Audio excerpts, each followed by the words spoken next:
Hello, Pookies! Welcome to the final video of my Natlan Wrap Up, my Road to Not Cry series.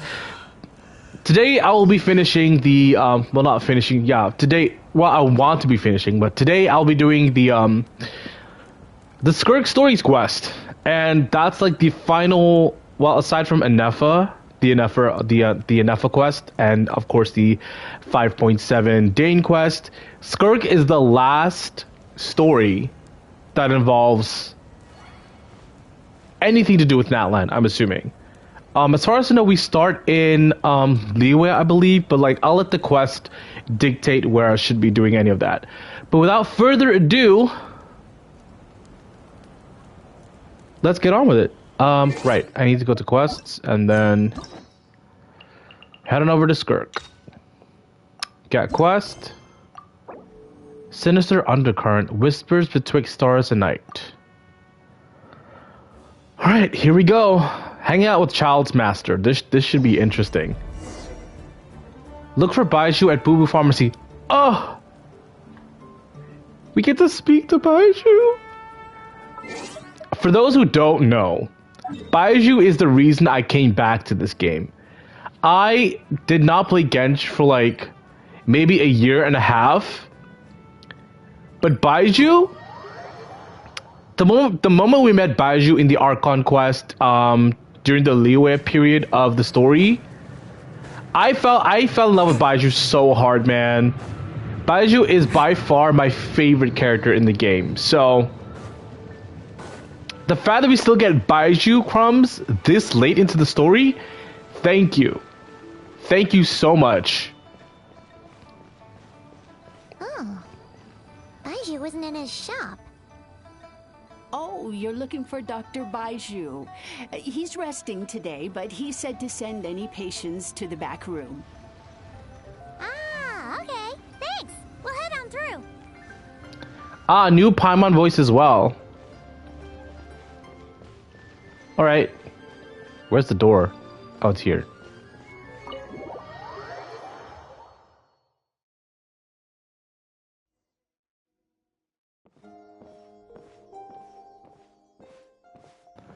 Oh no, Changsheng is not voiced. Oh, this sucks. I hope Baiju's is voiced at least.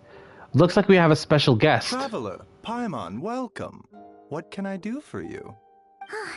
It's the Traveler. He looks absolutely beat these days. He has these huge dark circles around his eyes, like he hasn't slept a wink. And he keeps spacing out. You have to call his name several times before he snaps out of it. What do you think it is? Is he sick? It just sounds like exhaustion. Is Traveler prone to sickness? I find this surprisingly. I guess it could be... Very peculiar. In all the time we've been acquainted, this is the first time you've come to me with a health complaint. Come, let me take a look at you. Getting medically examined by Dr. Baiju. One can only dream, man. One can only dream. Okay, Paimon does not like that expression, Baiju. It's not serious, is it? Complexion is good, eyes are clear, breathing is steady, pulse is strong. Physically, you appear to be in good condition, Traveler. In theory, your energy level should reflect that. You should be feeling right as rain. And yet, I do feel like something is off. Hence my concern.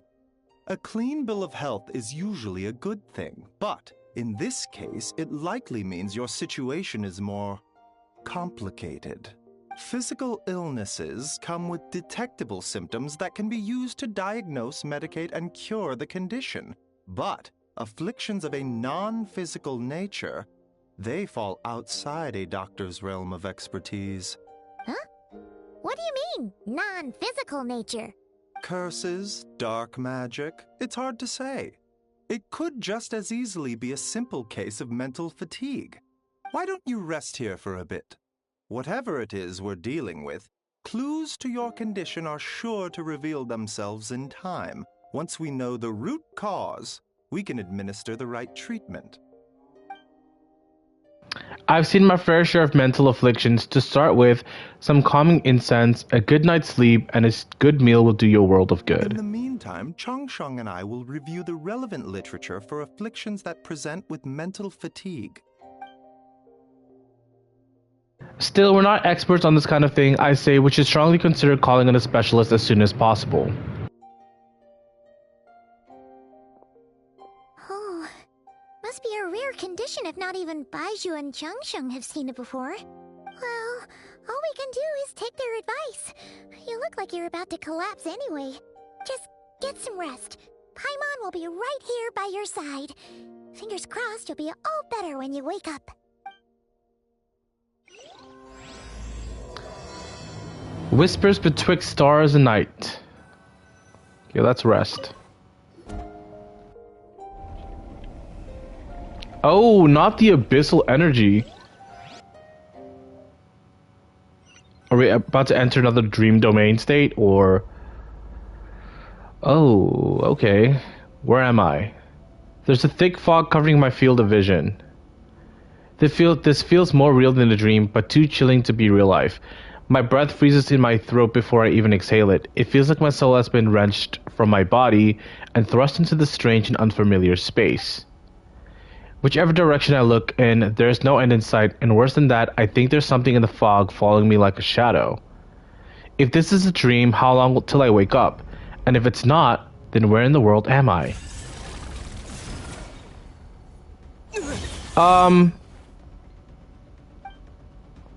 What in the... Something just pierced through the fog and stabbed me in the back, but there's no blood. There's a strange light coming from the wound, and I feel like... And I see this familiar looking spike retreating back into the darkness. Deep inside, it feels like something... It feels like part of me is missing, and now another wave of fatigue is washing over me. Is this like the kind of training that child might have gone through?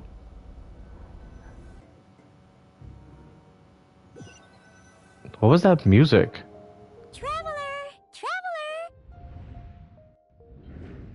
Rise and shine! Time to wake up! I wonder if Traveler looks worse. For once, you're making Paimon look like an early riser.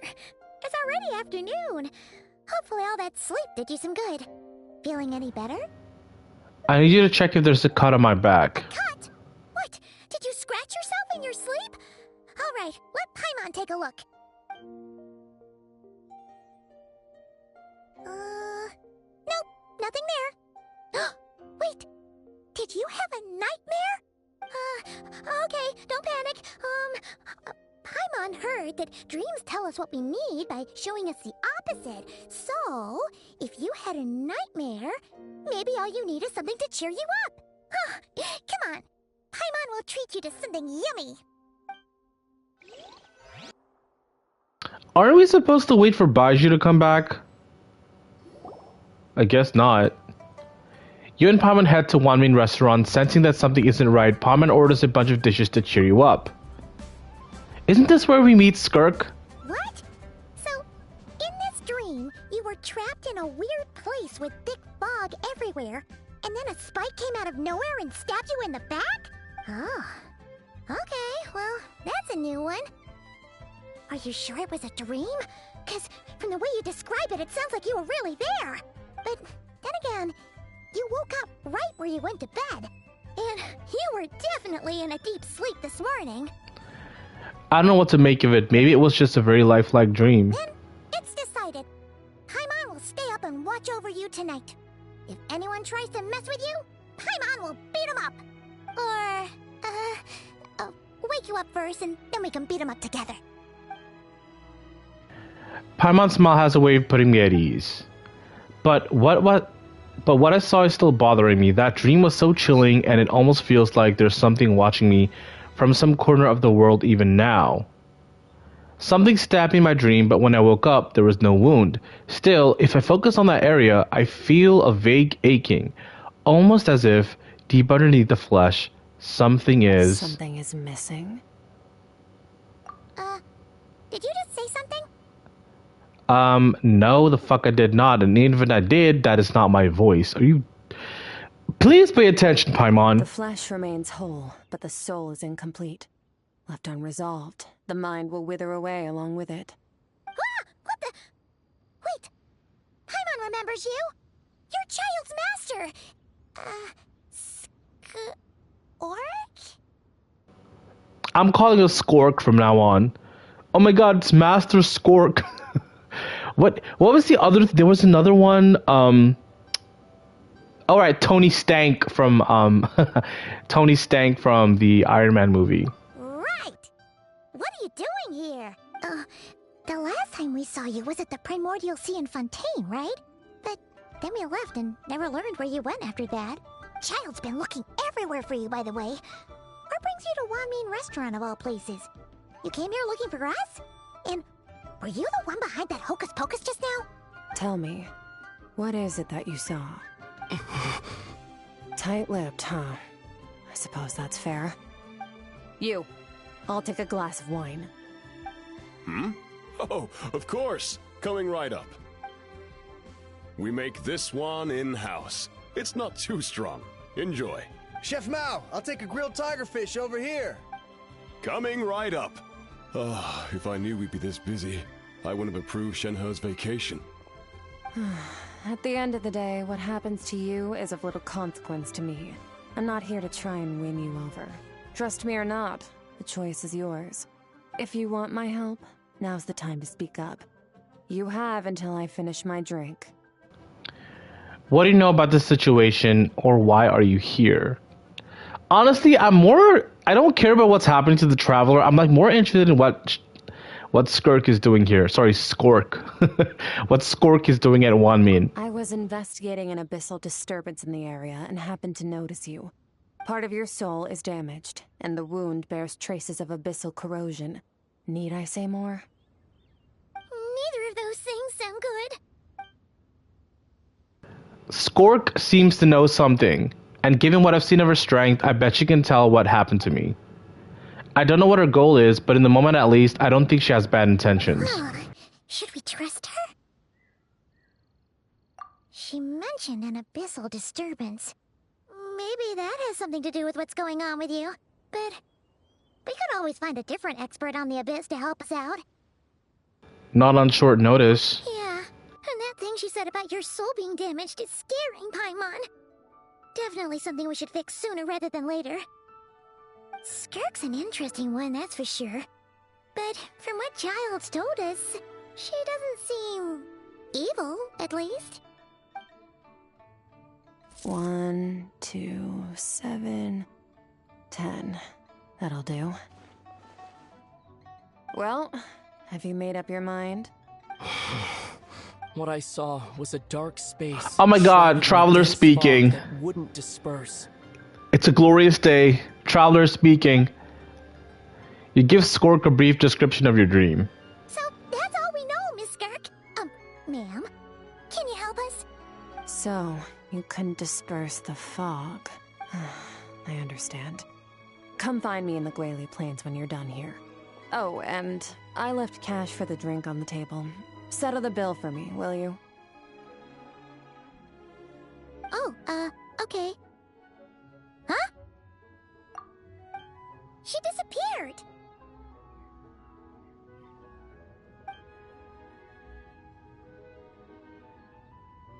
Wait, hold on. You overpaid. Here's your change. Oh, no. This includes the drink, so it should be the right amount. I didn't think you two ordered a drink. We didn't. It was that lady who came and sat with us, remember? You brought it out to her yourself. You sure? I could have sworn there were only 2 of you at that table. What? What'd you put in their dish, Chef Mao? Some kind of hallucinogenic mushroom? You got them seeing things. So, can she erase her recent presences from people's minds, or does she just like erase her presence in general? Like, that's a very interesting thing to know. Seeing things? Wait, so neither of you noticed her? Young lady? About this tall? Wearing a purple dress? She ordered a glass of wine! Oh, now you mention it, that vaguely rings a bell. And it looks like I did open the wine jar, so it must have just slipped my mind. In any case, that settles your bill. Come again soon. Chef Mao, check please. Coming! Okay, what was going on there? It's like they didn't remember Skirk being there at all. Even Paimon was half convinced we hallucinated the whole thing. But that Mora she left for us was definitely real. Oh, this whole situation is giving Paimon the creeps. But anyway, she told us to head to the Guili Plains, right? Let's not keep her waiting.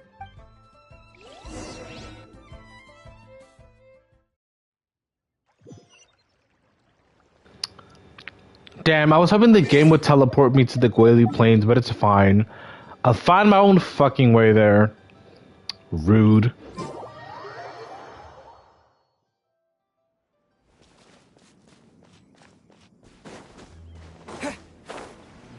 Gosh, it's been so long since I've explored Liyue. Honestly, wait, give me a second. What is my exploration like here? 91%, 87, 94, 92, 94. Don't pay attention to this. This is my reserved resources. My Fontaine's coming along pretty well though. Got Bilal region to 100%. I got Beryl close to I think it's 97.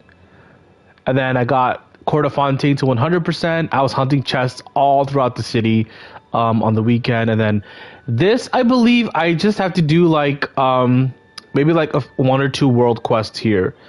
And then the same situation here. That's like, I think these are just like world quests I have to finish up.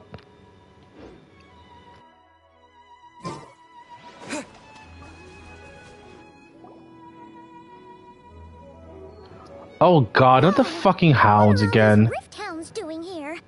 Huh. Looks like they're collecting something. Let's go check it out. I'd rather not. Do I need to fight? For fuck's sake.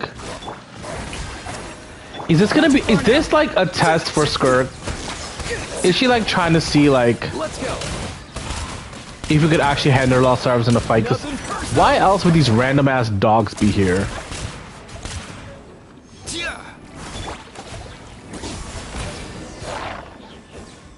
Why am I back on Pyro Traveler? Hello? So, this is what they were collecting. When did I swap to Pyro Traveler? Like... I'm pretty sure I was Animo the entire time. God remains. Yeah. What is going on here? From the moment they are born, all beings with great power have an impact on this world.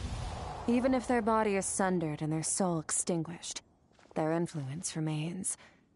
Gods are the most common example of that. The remnants of gods who fell thousands of years ago remain buried deep within the earth, carrying within them a warped will and a dark curse. Together, these remnants form what you call god remains, and it appears that some of those sealed here were dug up and removed. There are traces left, but they're fading fast. What are you doing? Nothing! Just wanted to make sure you were... real? She's definitely not a ghost traveler. Paimon poked her, and she's solid. After you left the restaurant, the other diners acted like you were never there. Your life hangs in the balance, and that's what you're fixated on? Strange set of priorities.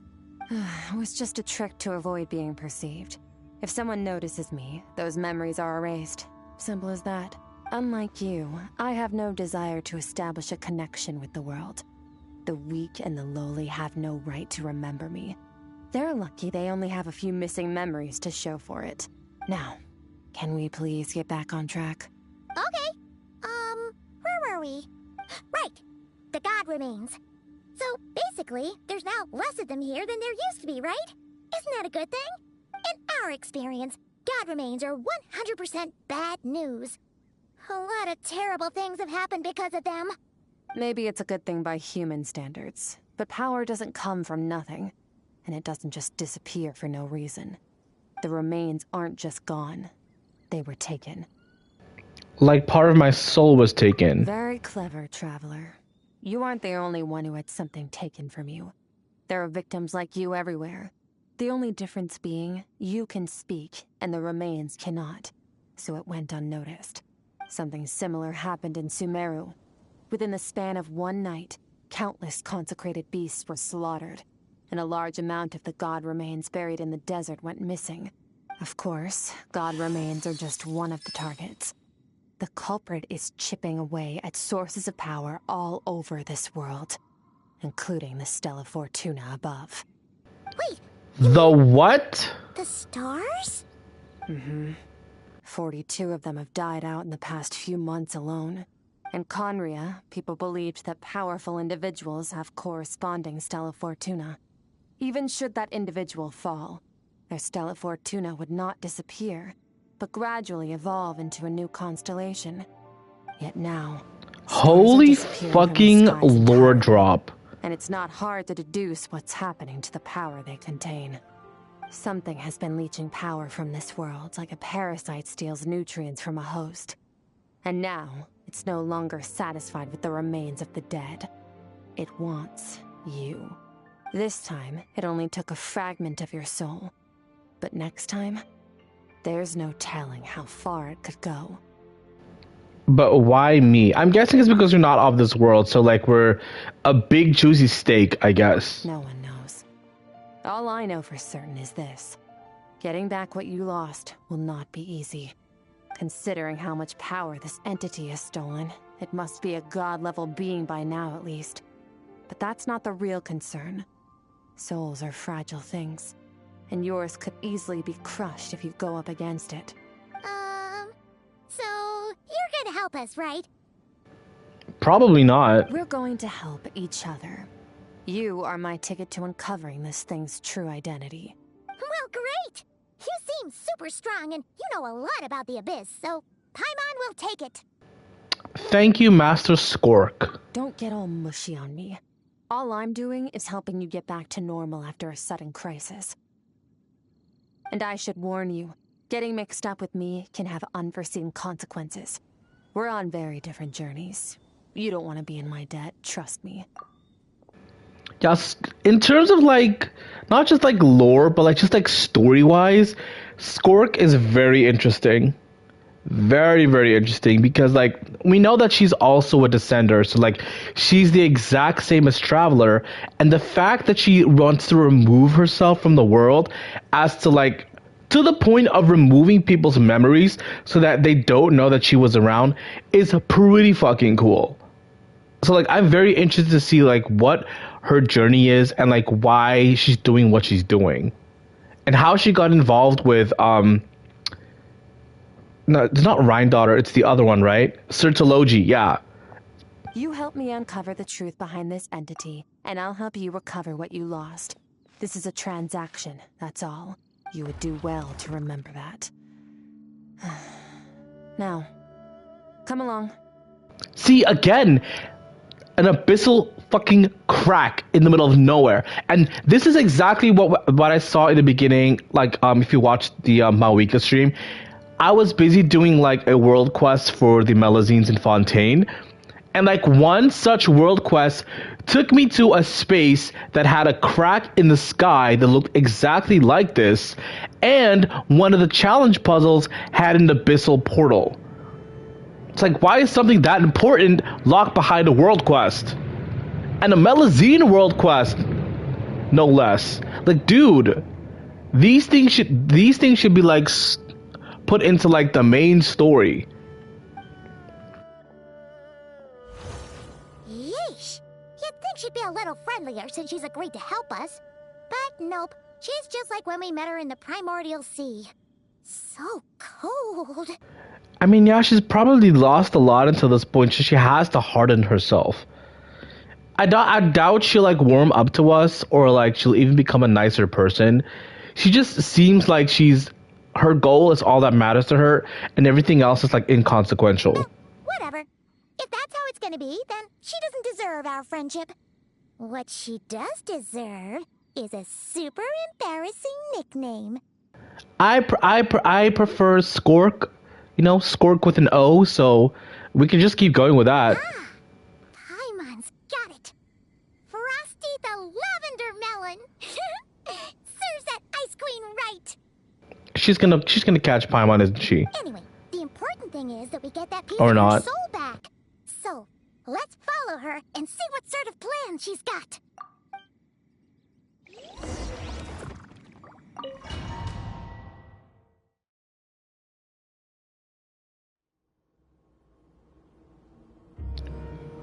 What the fuck is this place? Whoa, this place is way bigger than Paimon expected. Where are we? This is where I live. I suppose it's the closest thing I have to a home here. It seems more like somewhere in the abyss. It is. I brought you here because time flows differently in this place. I don't know how much Ajax has told you, but when he fell into this space, I mentored him for 3 months. In that time, only 3 days passed in the outside world. So, Child is his harbinger name. Is Tartaglia his surname? This is the first time I've heard that his name is Ajax. Child's name is Ajax? That's kind of lame, bro. No, like, no offense to the Ajaxes out there in the world, but man, I literally thought Tartaglia was his name. His name is Ajax? Okay. Well, is this like a future like glimpse into like the world of the abyss? Because eventually we have to get here, you know, to like fight our sibling and, you know, fight against the abyss order, and I don't know. Hopefully this is like a glimpse into that. Ajax? Oh, right! That's Child's real name! Yeah, Paimon remembers him mentioning something like that. So, a month here is equivalent to 1 day in the outside world? That should mean we're safe from that power-hungry soul snatcher for now, right? No. Yes, well, Oh, I okay. didn't bring you here just to show you around. In the outside world, the Traveler could be attacked at any moment. But coming here has bought us quite a bit of time. Now, we just need to figure out how to investigate that place you saw. The one full of fog. Both your description and the abyssal disturbance I felt point to that space having some connection to the abyss. It could even be a domain similar to this one. The thief who stole that fragment of your soul is hiding there. But the abyss is a chaotic and turbulent place. If we want to pinpoint their location, we need to see what that space looks like without the fog. Abyssal power can grant a special form of sight. Have you ever wielded abyssal power before? No, not that I'm aware of, but my sibling definitely can. Okay. Do you plan to learn? For now, no. I'm kind of at odds with the abyss. That tracks. All the information you have suggests the abyss is something sinister, and that abyssal power is a wild and dangerous force that always spells disaster. And you're saying that's not true? Depends on your perspective. Floods and hurricanes take countless lives too. But if one day you gain the power to control them, what was once a calamity is now just another tool in your arsenal. I'll respect your opinion, though. Just means we have to turn to the second best option. Which is what exactly? A little abyss crystal that contains my power. Wear it on your head, and we'll be able to perform dream mirroring when we fall asleep. Dream mirroring? It means experiencing whatever the other person is dreaming. Everything they see, think, and feel. Since you haven't studied the art of using abyssal power, and have no plans to jump in the deep end right now, I'll have to do the investigating for you. With dream mirroring, every time you slip into a deep sleep, I'll see with my own eyes whatever scene plays out in your mind. Then, I can guide you through the dream environment, and we'll take back what was stolen from you. Huh. You make it sound so simple. So all I need to do is wait. Is there anything you need me to do? Tough to say. This is an unprecedented situation for both of us. Even assuming we do manage to find where this entity is hiding. Like I said, getting your soul fragment back won't be easy. To play it safe, I need to give you some special training first. Wait, you're gonna teach him some of your martial arts? Does that mean the next time we see Child, we have to treat him like our senior? Do as you want. For my part, I don't see you as my disciples. You're already a pretty good fighter. All I'm planning to do is build on your current skills and train you for the specific scenarios that I think we might face. But that's enough talk. If you're ready to do this, then come with me. Time might be more lenient here, but that's no excuse to waste it. Oh, she moves fast.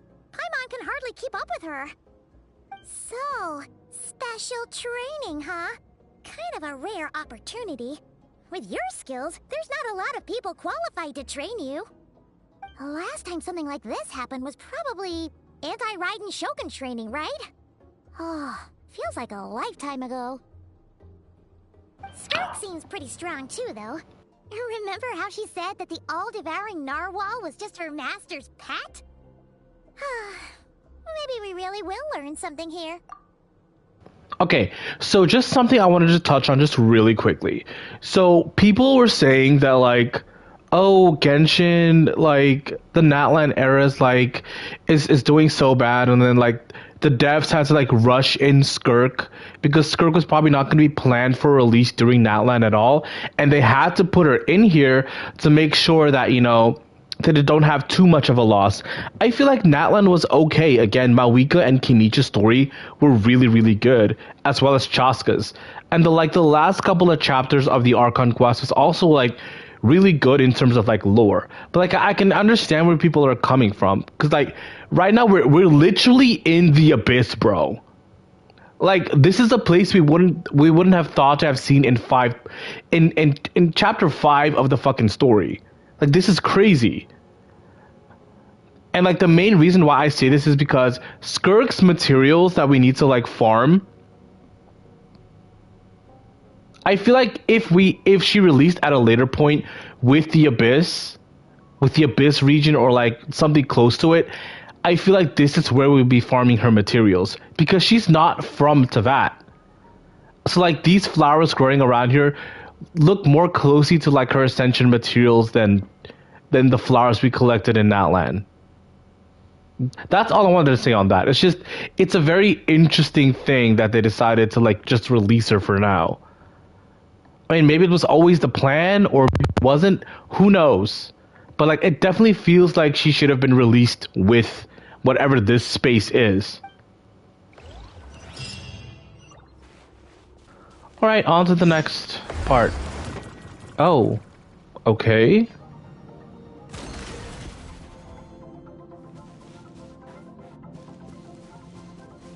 Begin the first round of special training. Ready? Like, this place looks cool as fuck. Like, I like how all the rock formations look very, like, creepy and, like, dark. And it's just a really cool space. Your training will be split into 3 stages. Testing your blade work, elemental abilities, and reasoning skills. Okay, the first 2 I can ace. That last one, though, I'm a very indecisive person, so I'll probably fail the last part. We'll start with blade work. You're no rookie in this area, so I won't bore you with the basics. During your long journey, you've no doubt sparred with a lot of talented sword fighters. Consciously or not, you will have picked up all kinds of techniques from them. You bet. There's Kaya, Master Jean, Kuching. Oh, and Kazuha, Ayaka. Yeah, we've met sword masters like you in every nation we've been through. You sparred with a bunch of them too, right? Nice to know it's all gonna come in handy now. Oh god, are they gonna make me fight as the Traveler? That's gonna blow. Don't get too smug. In sword fighting, techniques alone are not enough. You need a cohesive system to bring it all together. A style or school of fighting. To use the human body as an analogy, your style is your skeleton, the foundation, the framework. Techniques are the muscles and other flesh attached to the bones. This is where your strength comes from. Improving your sword fighting is like growing that body. If your frame got bigger and taller, but you didn't add any muscle mass, you'd be weak and flimsy.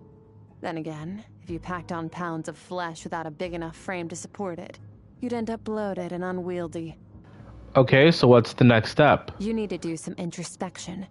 Take a good, hard look at your past experiences and figure out which parts of what you've learned are just techniques, and which parts can be used to form your own system of blade work.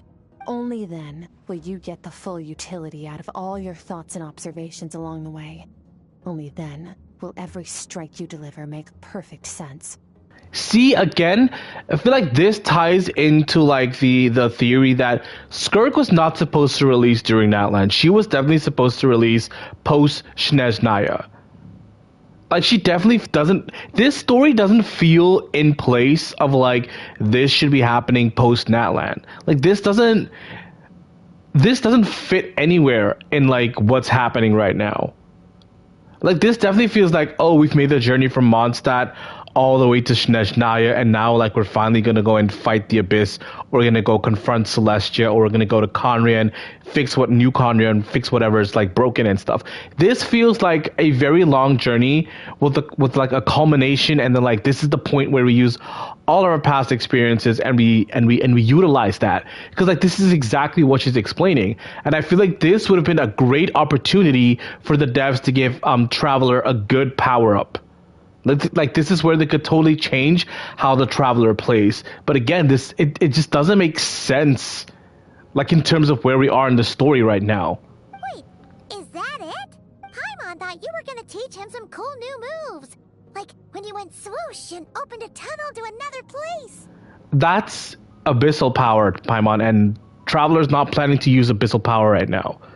So again, this would have made sense in the future, where we do reach that point where Traveler wants to use abyssal power. One day, you'll reach a new level of power where you realize that even that's as basic a trick as any other. But right now, our sword styles are so wildly different that teaching you mere techniques is pointless. There are no shortcuts in the pursuit of power. Failure is your best teacher, and rigor is your coursework. That's all I have to say. Time to make a start. Train until you're satisfied with yourself. So I just need to fight a bunch of monsters until I'm done? Now focus. Destroy the crystal columns as swiftly as you can. Damn, they're really making me fight as Pyro Traveler. That sucks. 1, 2, 1. Any more? Oh, that's it? 1, 2, 3, 4, 5, 6, 7. Oh, I need to hit them with a sword. This is making Paimon's head spin. Hang in 900? I wonder, can I keep going for the full 900? What happens if I keep going with the full 900?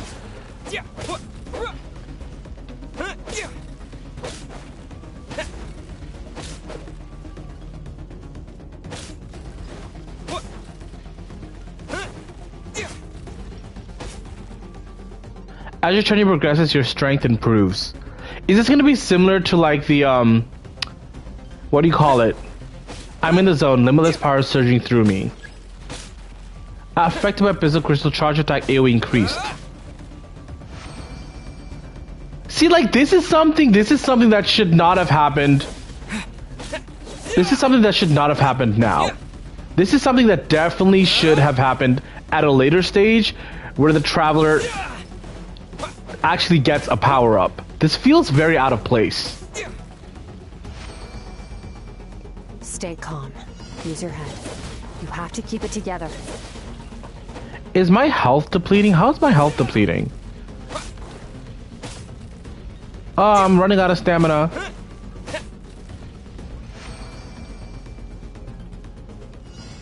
Is the quest this long because we're just spending all our time destroying fucking abyssal crystals?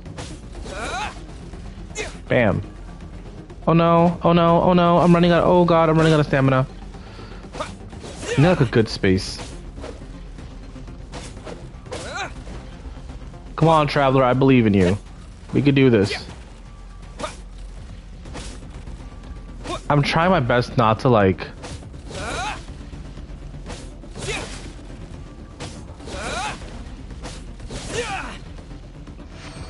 Alright.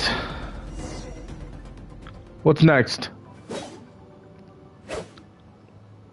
Amazing. This is transferring my what?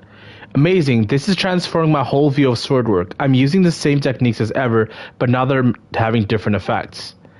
It's as if I've unlocked a hidden door in my mind, and there's a wellspring of strength on the other side. In my mind's eye, I'm seeing images of friends I've made into VAT. There's our sword styles and techniques I've come to know. This moment will be frozen in time. Cut to the chase. See, like, this definitely feels like a culmination of, like, all the people we've met, and now I'm getting a power-up situation to face, like, a foe that has nothing to do with Tevat at all. Like, Tevat's laws does not apply to the fight I'm fighting next. See, again, this feels out of place. Consider a moment of true mastery that you've witnessed in another person, and ask yourself, what lies beneath the surface? What's their guiding philosophy? What's their state of mind as they maneuver their weapon? Now take that and practice it right away with speed, skill, and strength, over and over, until your hand is one with your mind. This is the only path to true growth. Step on up. Dance with the waves. Not Kazo not being voiced, I see an eternity go by in an instant, the autumn of many years from a single leaf. Thus I shall slice this maple in a flash, and ask a question of the ages. My sword style, my journey. Again, this definitely feels like it should have been closer to Conria. Like the first Conrian chapter should have been Traveler getting a power-up. Like we're training with Skirk and we're becoming stronger, and hence this will initially actually make Travelers stronger to play in-game actually. If you start to tire, empty your mind, but do not stop. Stay in that frame of mind as you keep up the fight. Get rid of all redundant movements. Imagine your sword is an extension of your own body. Wield it just as you wield your arms, hands, and fingers. And honestly, because Traveler in-game is supposed to be a 5-star character, mainly just because one, he's the main character of the game, but also two, because he can switch elements, right? And because he can absorb and use other powers in Tevat and out of Tevat. So I feel like giving him an upgrade to the point where he's actually on par with even like the average 5-star at C0 would make a lot more sense. 'Twas on a deserted moonlit night that the hero approached the vile dragon's limpid lair. Rain Cutter! Feathers fleeting wet, the white heron treads water, a sight without flaw.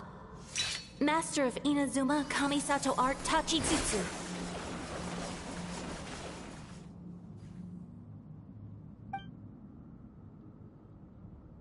With each slash of my blade, I feel like my strength is increasing. I don't know if my weapon can contain all this power.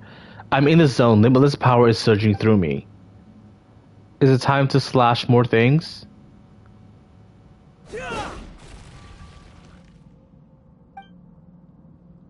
You slash and swipe till you've exhausted every ounce of your energy.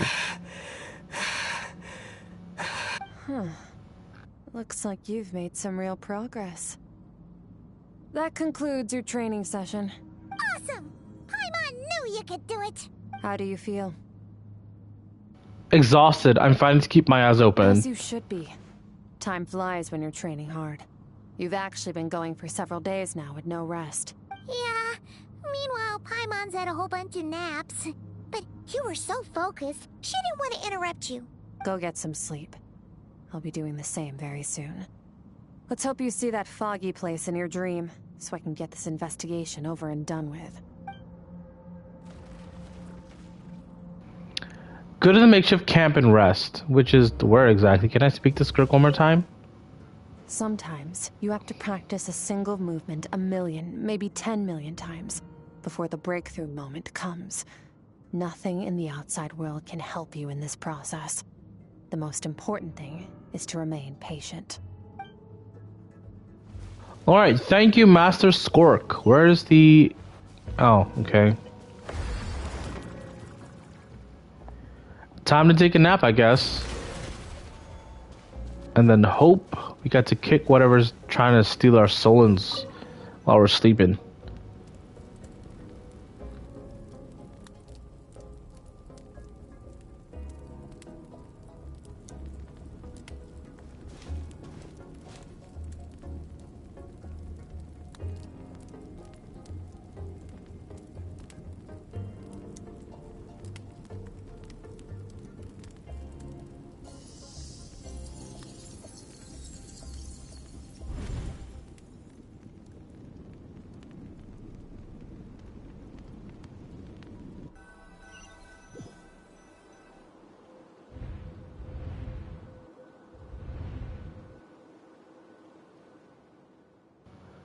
What is this place?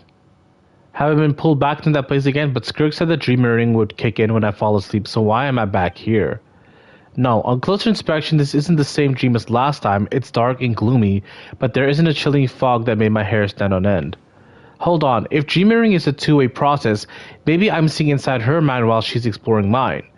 If this is her inner world, it's pretty bleak. I can occasionally make out the sound of a flowing stream, but other than that, it's so empty.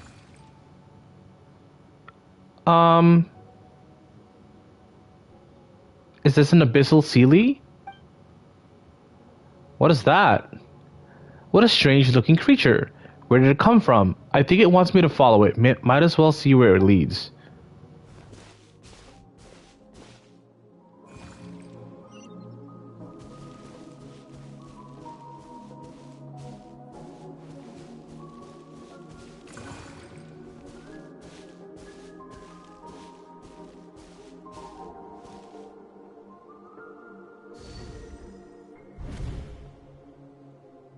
Skirk, why are you skipping classes again? We've talked about this. 'Cause he's a crabby old man, and he's a boring old man. I don't like going to his classes. Excuse me. You shouldn't talk about your teacher like that. It's very disrespectful. All right, let's not get into a big fight about this. Skirk's learned what she needs. There's no point forcing her to sit through more classes if she doesn't want to be there. But I'd still love to hear about what you got up to yesterday. Why don't you tell your dad all about it? I went diving, and I saw this huge fish. I never knew they could get that big. It looked kind of dumb, though, with that stupid big fat head. I tried to shake its fin, but it just spat water at me. Oh, and today, I'm gonna go to that prairie up north. There's supposed to be this giant bird there that can spit fire. I bet if I climbed on its back, it could fly me all the way to the stars. Then I suppose your old dad should get one as a pet too. Otherwise, how are you gonna hear me call you for dinner up there in the stars? When it's time to eat, I'll come back on my own, Zilly. Anyway, gotta go. Bye, Mom. Bye, Dad. Wait! Put on a coat at least. You'll catch a cold. I'm talking to you, young lady. You spoil that child, you know.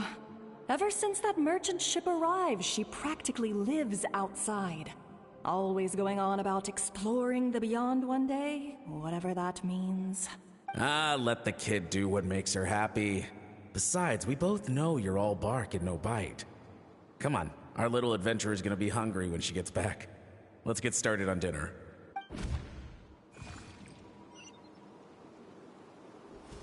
Alright, so I'm guessing this thing is gonna show us I'm out. I'm out? I can only see it from like one side. The weather's wonderful today. So I'm guessing we're seeing all of Skirk's childhood memories. Shimmer high above. But what lies beyond the stars? Mountains as far as the eye can see? An endless snowy plain? Or maybe buildings taller than the sky, like the people from the merchant ship said. I can't be the only one asking these questions. The universe is fascinating. If only I could meet some other people like me. We could set sail together and explore every corner of the world. I'm sick of being a kid. There's so many amazing things out there, and I'm ready to see them all. But for now, I'm starving. Better get back.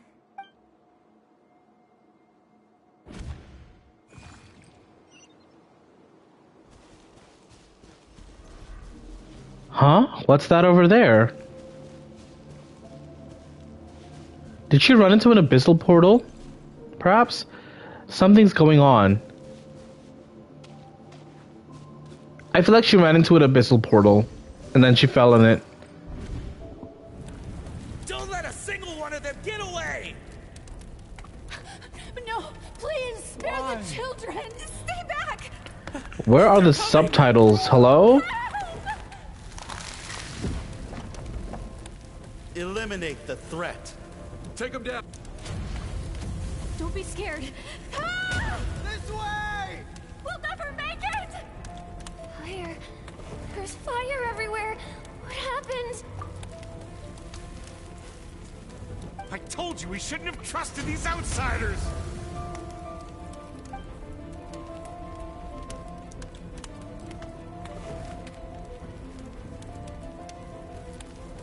Why are you doing this? What did we do to deserve this? We welcomed you with our finest food and drink, showed you the best our home has to offer, gifted you cloth dyed by our own hands. And this is how you treat us? Run! Save yourselves! Captain, Zone 3 is clear and we have Zone 2 surrounded. Begin extermination. Remember the orders from upper command. No one is to be left alive. Rest assured, sir. We have enough munitions to annihilate these savages and burn their entire civilization to the ground. Good. The only ones who put up a real fight are that man and his wife, correct? What's their status? We shot the man in the ankles and the wife broke her wrist attempting to fight back. They won't be doing much more fighting. They're holed up in their home for now, but they won't last long. To prevent them from making some kind of last stand, we're planning to clear out the other zones first so we can send a bigger squadron to surround them. Well, well. Turns out some of these beasts do know how to use their claws. Now the threat these savages pose will be undeniable. Let them cling to what's left of their lives for a little longer. Once the other zones are cleared, I'll cut off their heads myself.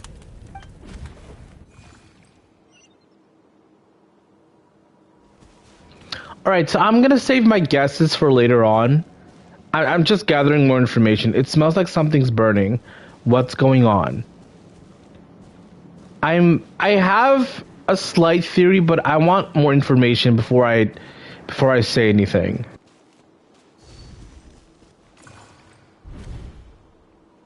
Dad? Mom? Skirk, you're all right? Thank heavens. I'm so happy to see you, sweet girl. But you need to go. It isn't safe here. They'll be back any second. What happened? You're bleeding a lot. Dad? This is the place.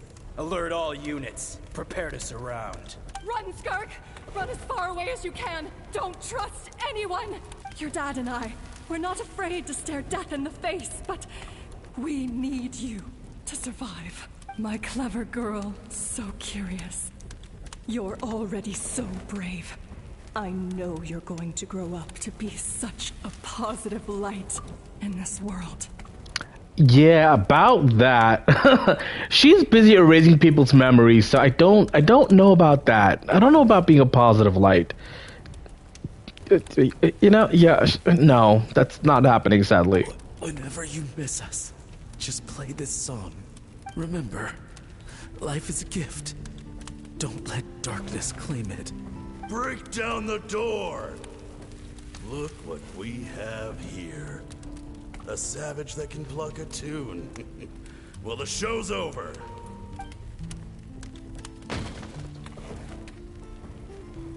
You! Stop singing! Shut it!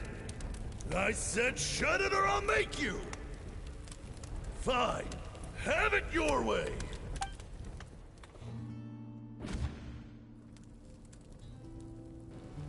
What was that?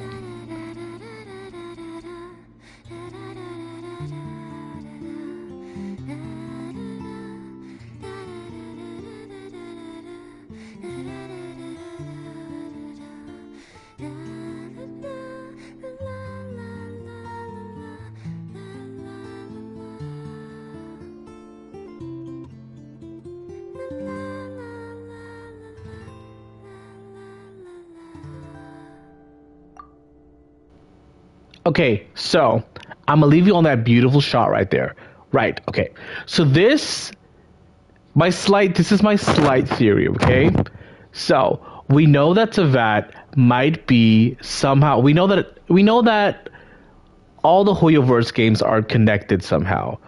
Now, I have not played a lot of Honkai Star Rail, but I feel like Skirk came from another, obviously she came from another planet because she's a descender, but I feel like she's definitely linked to Honkai Star Rail. I don't know how, but I feel like, because they kept calling them savages, right? They kept calling the people savages. And they said, and I know that callous doesn't really mean anything, right? It's just like a term. It's like it's something to describe someone. But like, callous is not necessarily referring to like the MC from Honkai Star Rail. But it is interesting that they used callous as like a word, as the term there. They could have used any other like describing word, but callous was maybe intentional. Aside from that, it's the fact that they said savages, and the fact that she kept like emphasizing, I want to see what's beyond the stars, is what kind of like triggered for me that maybe somehow Skirk is related to Star Rail, and then she fell to Teyvat. And also the people said they shot the father in the foot, which means they had guns. Not saying that Teyvat doesn't have guns, because we've seen Teyvat actually have guns. But it's just like, you know? I don't know. Somehow she's definitely related to Star Rail. I don't think it's going to have any impact on the story for now. But again, this definitely feels, again, her story feels like it should have been added way further down in the line post Nezhnaya. Like, this story doesn't feel like it should be taking place in the middle of Natlan. It just doesn't seem right. Oh, you're awake. Okay, that's my mini rant over. Let's get back to the story now. I found a few clues while you were asleep, but it's only a start. Now, time for the second stage of your training. This time, the focus is elemental energy. Come find me when you're ready to begin. Alright, more training with Skirk. Again, I feel like this should have been a really good opportunity for the devs to give Traveler a strong power-up to put him on par with the average 5-star. But we'll see what we do here. What do we have to do this time? Man, staying in the abyss feels so surreal, don't you think? No day and no night. It's like time hardly exists. If we weren't careful to keep track, it feels like we'd have no idea how long we've even been here. Well, except for the fact that Paimon still gets hungry like clockwork. You go do your training. Paimon's gonna grab a bite.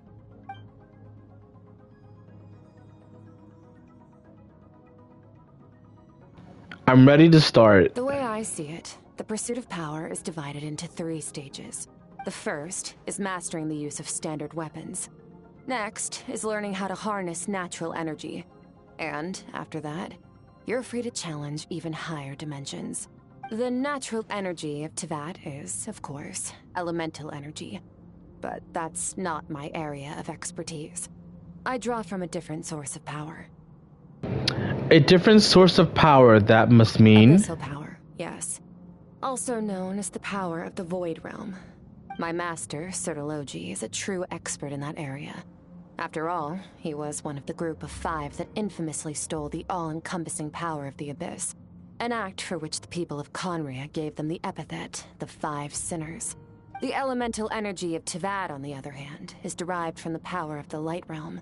These 2 forms of energy exist in direct opposition to each other. Suffice to say, there's not much I can teach you this time. But there's something familiar about the power you use.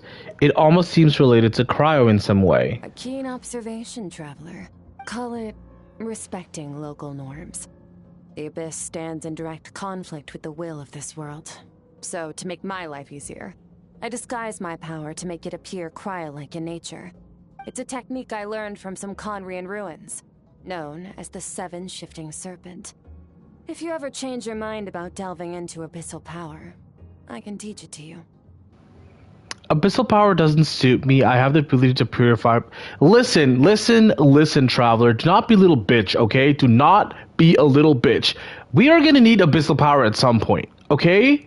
So, I personally am not saying no right now. I'm definitely saying I can purify abyssal power, but I would like to learn how to wield it because, again, that's how my sibling uses the power. I would like to also know how to use the power to defend myself, if it comes to that. So I've heard. You seem to have a knack for removing abyssal power. But is purification really what's going on there?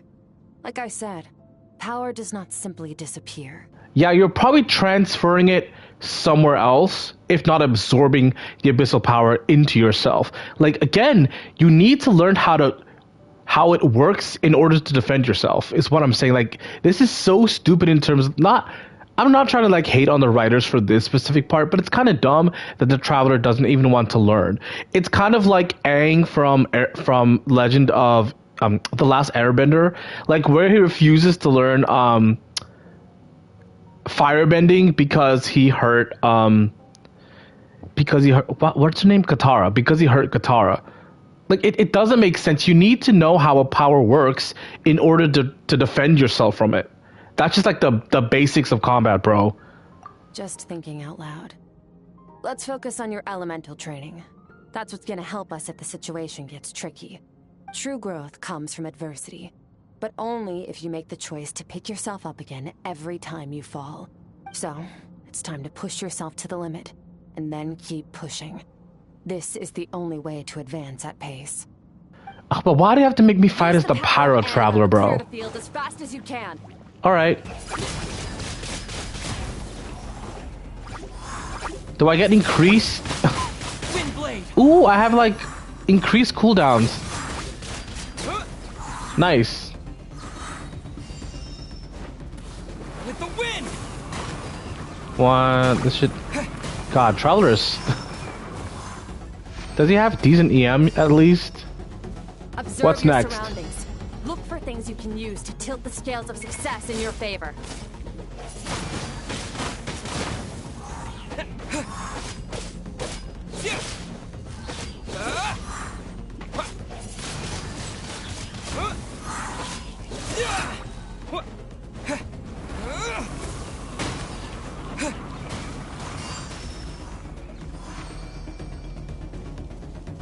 Like this training montage, you train your elemental powers one by one, with ending with Hydro. Why? Use the power of Hydro to destroy the spikes. This is so dumb. I'm not hitting anything. All right, there we go. More? Faster. Why are you making me Don't shoot, give them bro? a chance to strike you. You need to be quicker than you were in your dream. You can't afford another injury like that. Damn, okay, relax. I can't hit the center one. Whoops. Hey, I dodged that time, okay? Where's the last one? Oh. This isn't even... this isn't even giving me fucking, energy to, like, burst. But it's fine, I guess that's not the point. Oh, I'm gonna... Oh, this is gonna suck. Did I get all of them? I think I got all of them. Oh, for fuck's sake. Destroy this number of... Okay, so I need to destroy how many? 15? No.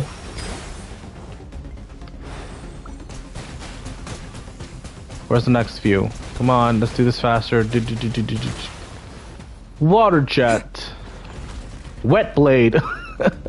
Where's the last one? Okay, there we go. Got them all. Can I heal up? Never mind.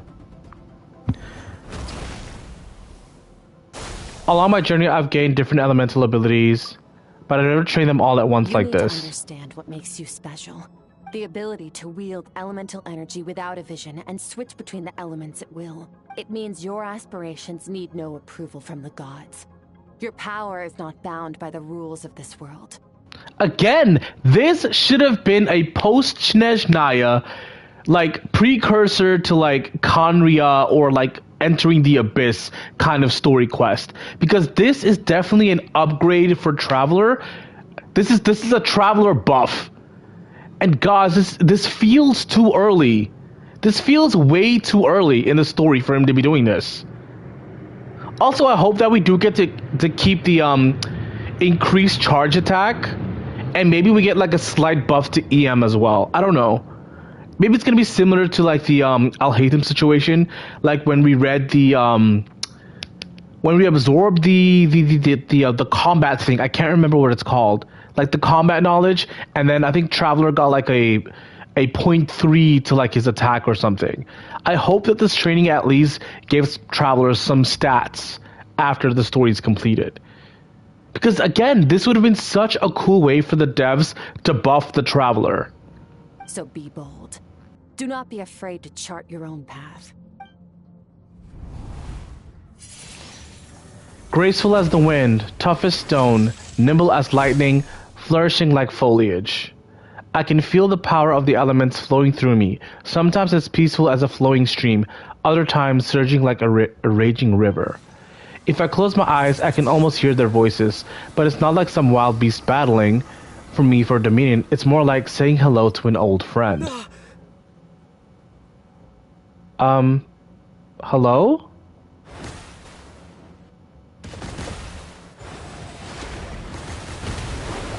God, why is Hydro Traveler so cool in every aspect aside from his actual kit? Like, man, even if you just made Hydro Traveler like fucking Hydro Kaching, that would have been so cool.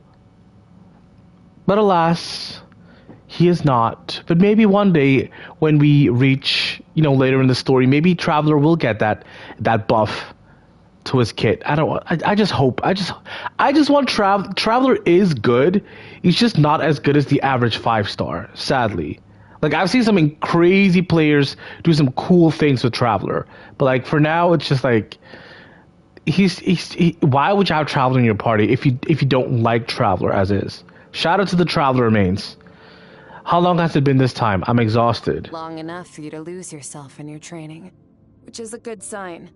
Relentless practice with the elements has drained all your strength, but it's also what allowed you to make progress. Get some rest.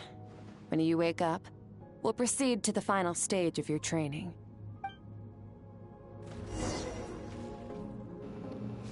What else you got to say? If you wish to master the elements at a fundamental level, you must see the entire natural world. Nature in all its places and forms. That is part of what it means to be a traveler. Again, this is so good. It just feels too premature.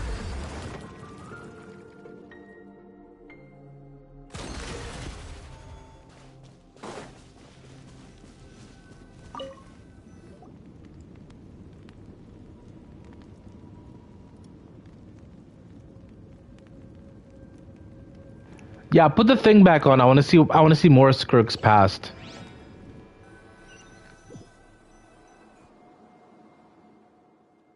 This place again. Did you bring me here? Who are you?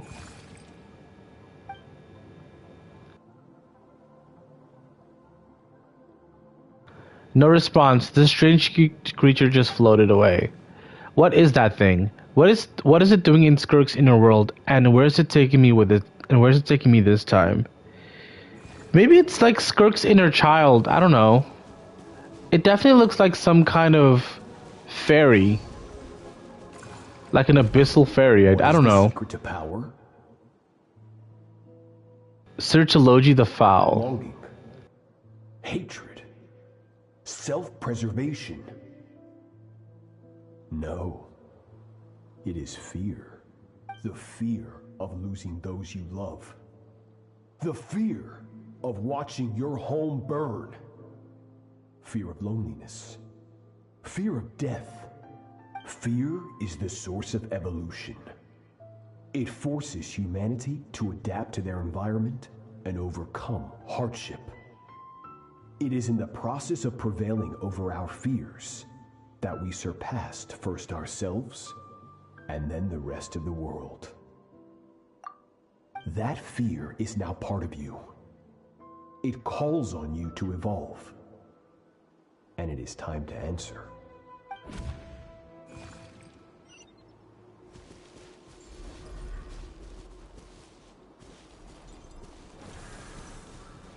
Okay.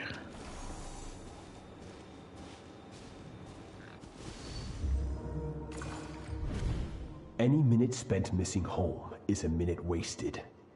Practice your sword work instead.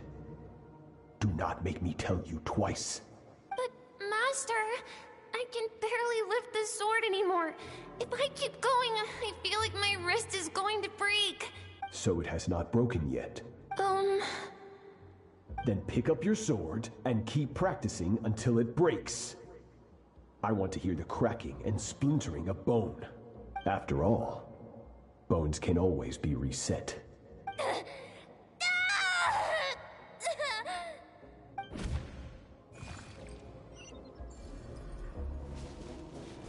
I can't breathe. Everything's gone black.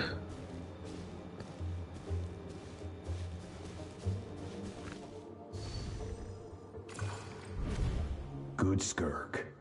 Once again, you survived. How do you feel? Cold and pain.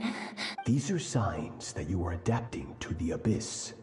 Each time the flesh is torn and the spirit crushed, each time you claw back from the brink of death, you become stronger.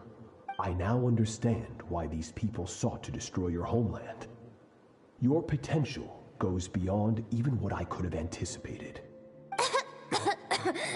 But you still have much to learn in your pursuit of strength. Your mind is rife with distractions. From now on, I shall show no mercy in your training. You must learn to shut out all the pointless emotion, crush the self that makes you weak, and become master over your physical form. Get up, Skirk. Wipe the blood off your face.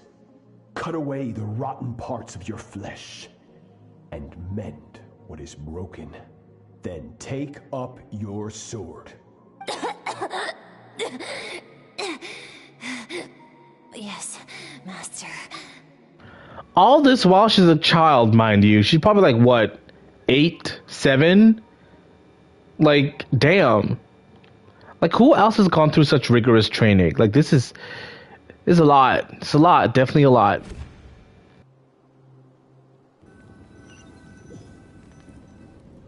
Back to the campsite? Alright. Is she playing the guitar again? The dream is over, but I can't get that suffocating, oppressive feeling out of my head. I have so many questions about Skirk's past. Where does she come from? What has she been through? Hopefully you got some good rest. Skirk said to tell you that she's ready to start the final stage of your training whenever you are.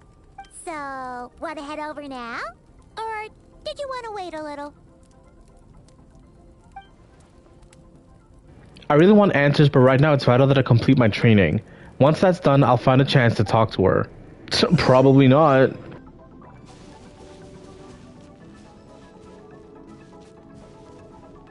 Wait, can I heal myself from... Yes, I can. Hold on, let me open the bag. What happens if I press this button? Oh, for fuck's sake. Yes, I just want to heal myself up quickly. There we go. All right. I should have checked my stats, but like I'll do that afterwards. Cuz I'm pretty sure it's a similar situation to like the Sumeru Archon quest where Alhaitham gave us some combat knowledge to absorb, and then our strength actually did go up by like 0.3 or something. From your training so far, you have gained better command of the sword and more control over your elemental abilities. It's all thanks to your guidance, Master Skirk. That's only part of it. Experience is the real teacher. Your journey, the friends you have made, the dangers you have faced. These have taught you more than I ever could. Yeah, she just reinforced all the trauma and made you like relive some of it to make yourself stronger. You know, just a little bit of not therapy, I suppose, but yeah, maybe physical therapy. I don't know. Now, something it's time similar. To focus on how you react under pressure. You must be able to think rationally, even in unpredictable combat situations. To simulate this, I'm going to attack, and you're going to block. Oh, okay. This is gonna be fun. Ready? No, I'm not. Give me your worst. Not bad.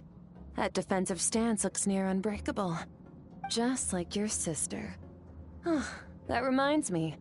You still don't know what happened to her, do you? Okay, that is definitely something I was not expecting, but you know what? Considering Skirk as a character, not surprised. Okay. Okay, nice. That was good. That was very good. Oh, Skirk. Skirk, you were cool as fuck, bro. That was cool. She said distractions, and we definitely got distracted. Holy shit. That was cool as fuck. Smooth. Very, very smooth. Hey, no fair. That's cheating. No, it's not cheating. She said unpredictability. You need to be on guard. You think every opponent has the same moral code? Literally, thank you. You can announce their deplorable methods all you want, but only if you live to tell the tale. The dead don't get to complain. The dead definitely do not get to complain. Strong emotions will always arise in combat. Anxiety, anger, fear. But a true warrior is never at their whim. Only when you are free from the influence of emotion can you make the right choice, no matter the situation. Are you describing yourself? How amusing. Almost sounds like you think you know me, but you don't. You can choose your own path. We are not the same. Let's begin. Try to use reason over emotion. Make the most rational and advantageous decision in any given moment. This is your final training session. Look alive. So am I still fighting her, or am I fighting monsters? Same drill as before, but this time I'm going to interfere. Hold your focus.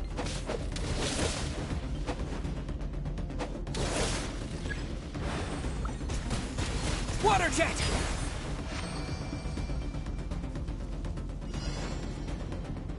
Yeah! Yeah! Yeah!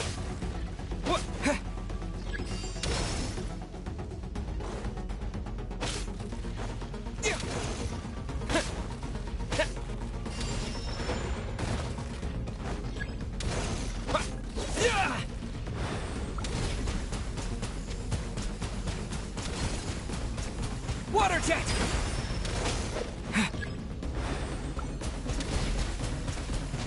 Go!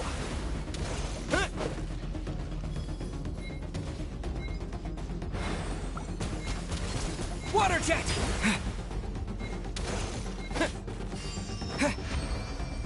Damn, I almost failed. I mean, this isn't necessarily hard, it's just I'm not really paying attention to what's happening around me.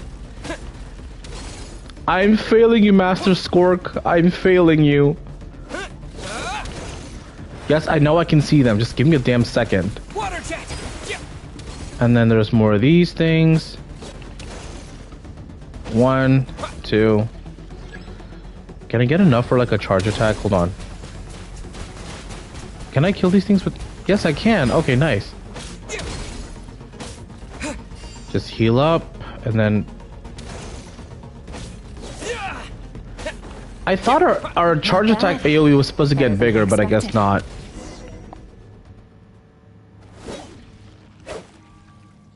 It's not easy to control my emotions.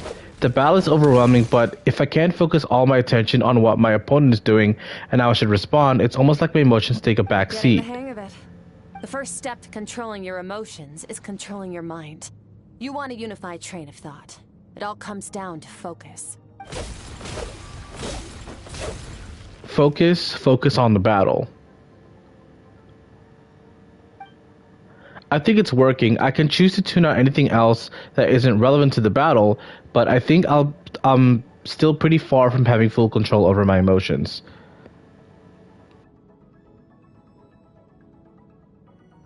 Your mind is rife with distractions. From now on, I shall show no mercy in your training. You must learn to shut out all the pointless emotion. Crush the self that makes you weak, and become master over your physical form. Skirk went through this kind of training too, didn't she? How merciless does the training have to be to make someone substitute all emotion for pure reason?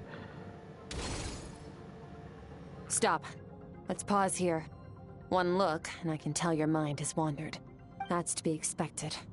There's a limit to how long a human being can concentrate on one thing. Staying calm and focused sounds simple in theory, but in practice, it's more demanding than sword work or elemental abilities. Skirk is right. Now that I've stopped, all the emotions I was suppressing are rushing back to the surface. Pain, exhaustion, frustration, doubt, but exhaustion is the main one. I feel like I could fall asleep on the Get spot. some rest. No point training further if you're already dead on your feet. Like I said at the beginning, the only goal of this training is for you to reach a point that you're satisfied with. You managed to push past your limits, which is a good start. You can be proud of that and sleep well knowing that you've earned it. I hope we get a Skirk training quest part 2. Because this is a very useful in terms of like actually making Traveler like strong enough to actually put him on your teams. Again, not hitting any Traveler mains, like there are some good Traveler players out there, but this, I feel like this needs to happen again so that Traveler gets a good power boost. Warriors will train day and night to perfect their skills. But when the battle comes, their fate may be decided in a matter of minutes. One mistake, one moment of hesitation. And just like that, all their blood, sweat, and tears were for nothing. You need to push yourself to perfection, or you might not even live to regret it.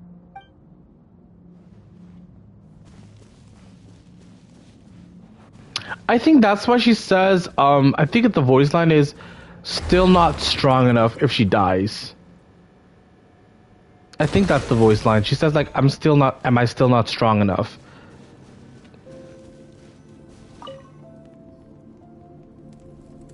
Back to the dreamscape, I'm assuming.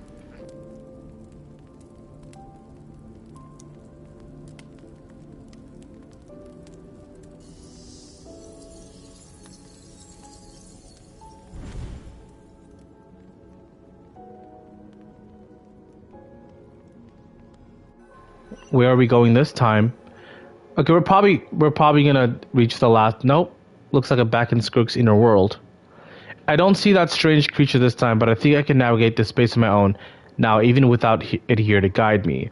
I don't know how to leave, so I'm stuck here until I wake up. Can't hurt to take a look around while I wait. As long as I'm not fighting anything, I'm good. These are her parents, right? Skirk is amazing. She faced down that terrifying giant and cut its head clean off.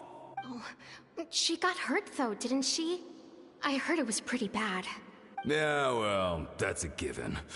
But the moment she was on the mend, she got right back to practicing her sword work. I heard Master suffered a grave injury once too.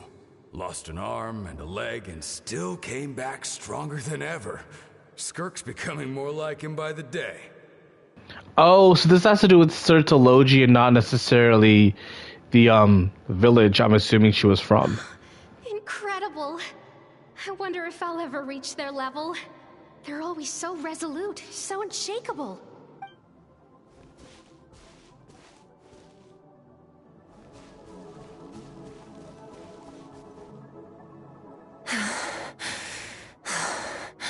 Pathetic. You're not even trying. You're so much weaker than you think. Skirk, have you become a positive light in this world? Do you even remember how many of us perished in that fire? How many bodies were left to rot on the scorched earth? Yet you alone live on. Ah, yes, survivor's guilt. Keep your gaze fixed on your blade. You don't deserve to rest. I have so many questions. I just want to jump in a spaceship, explore the whole universe, and get answers from the stars. I just need to wait till I'm grown up. Then, I can do anything. Now, you must bid farewell to who you were in the past, and become someone stronger. Run! Skirk, run! Only death awaits us here. Keep running, and don't ever look back.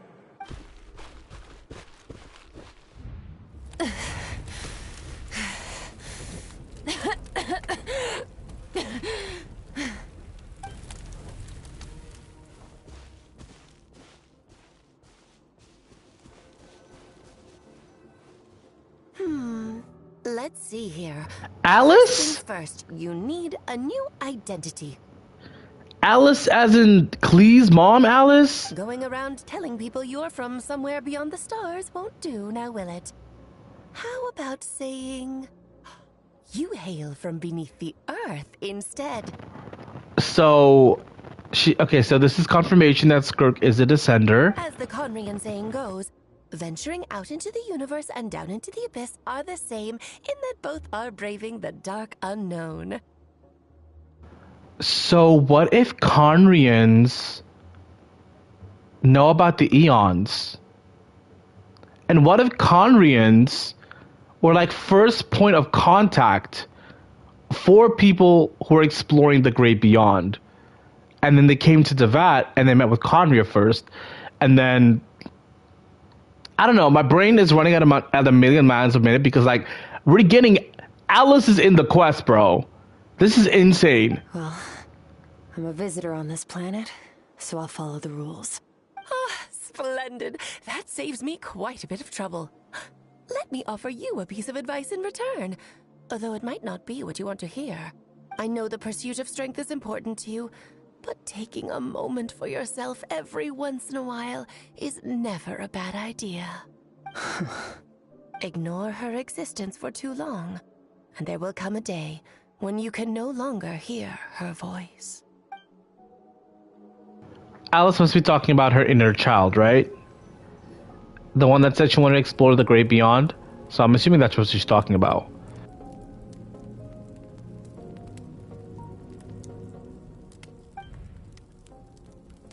The dream is over. I can hear the crackling of fire in the distance, and there's a fragrant aroma in the air. Grilled meat. You're awake! You must be starving, right? Ta-da! A barbecue feast just for you! Of course you are! That's why Skirk and Paimon got this all ready for you. Dig in! Before it gets cold. So you two are like best friends now? Ah, well, if you're around someone long enough, it's bound to happen. Plus, Skirk can cook. So, Paimon decided she can forget the whole Ice Queen thing. Paimon's not one to hold a grudge. Here's an idea. Let's save the chit-chat until after the meal.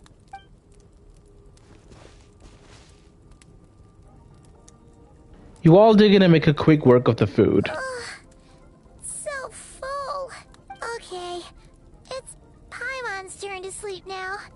Wake her up when it's time to go.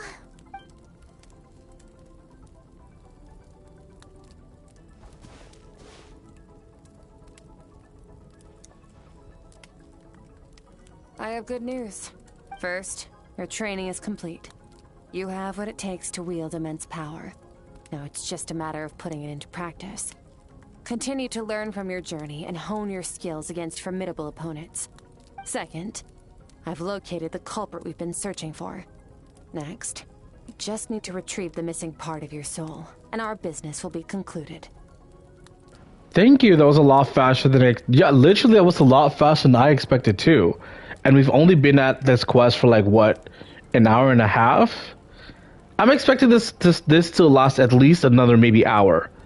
When Ajax trained with me, he once told me he was bursting with questions. So I allowed him to ask me 3 of them before he left.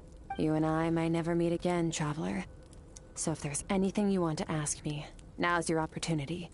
Just like Ajax, I'll answer 3 of your questions. After spending time in Skirk's inner world and witnessing her memories, there are so many questions I could ask, but the most important one is... Really from Tevat? Okay, not the angle I was expecting. What makes you ask that?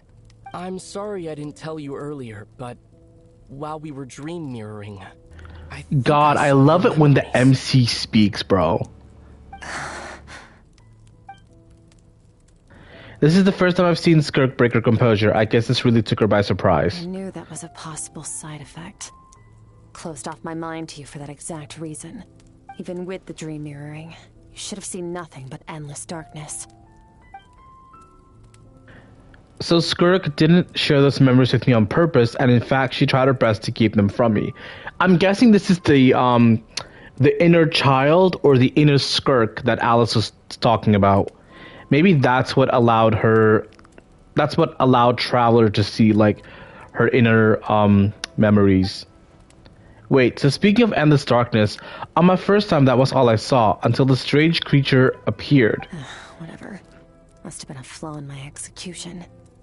I shouldn't be too surprised. Due to some recent circumstances, my self-control has been lacking as of late. Since you've seen what you've seen, there's no reason to hide the truth. All I ask is that you keep it a secret. No, I'm not from Teyvat. I'm from a different planet. And there was a time when I journeyed through the stars. A lot like you in some ways. Like me? Do you mean you're also a descender? No, we're different in that respect. You're influencing the fate of this world. But me, I'm just passing through. Several hundred years ago, my master, Sertologi, opened the border between worlds and sent me here. But this is not my home. And one day, I'll return to the vast unknown of space. So, there you have it. On to your second question. Again, so kind of low-key confirming that she has ties to Honkai Star Rail. Just putting it out there. Maybe she's connected to the God, what is the train called? I haven't played Honkai Star Rail in so long. Maybe she's connected to the floating space train.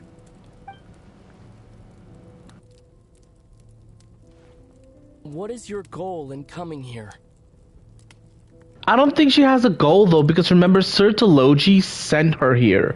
So I don't necessarily think she has a goal, to be honest. To become stronger. Yeah, well, yeah, that's on brand. Never mind. That was kind of a lame question. We kind of wasted a question there, Traveler. For certain reasons, I need to bridge the power gap between me and my master as quickly as possible. But first, I need to understand the source of his strength.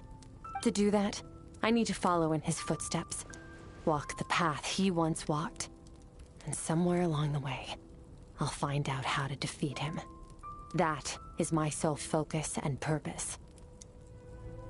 Okay, I know we would waste a question asking us like why you want to defeat him, but like we'll probably get it. We're definitely getting a Skirk story quest part 2. That I definitely believe will happen. Okay. You have one question remaining. Skirk's goal is to defeat the Foul. I can hear how serious this is for her. I wonder what that certain reasons could be.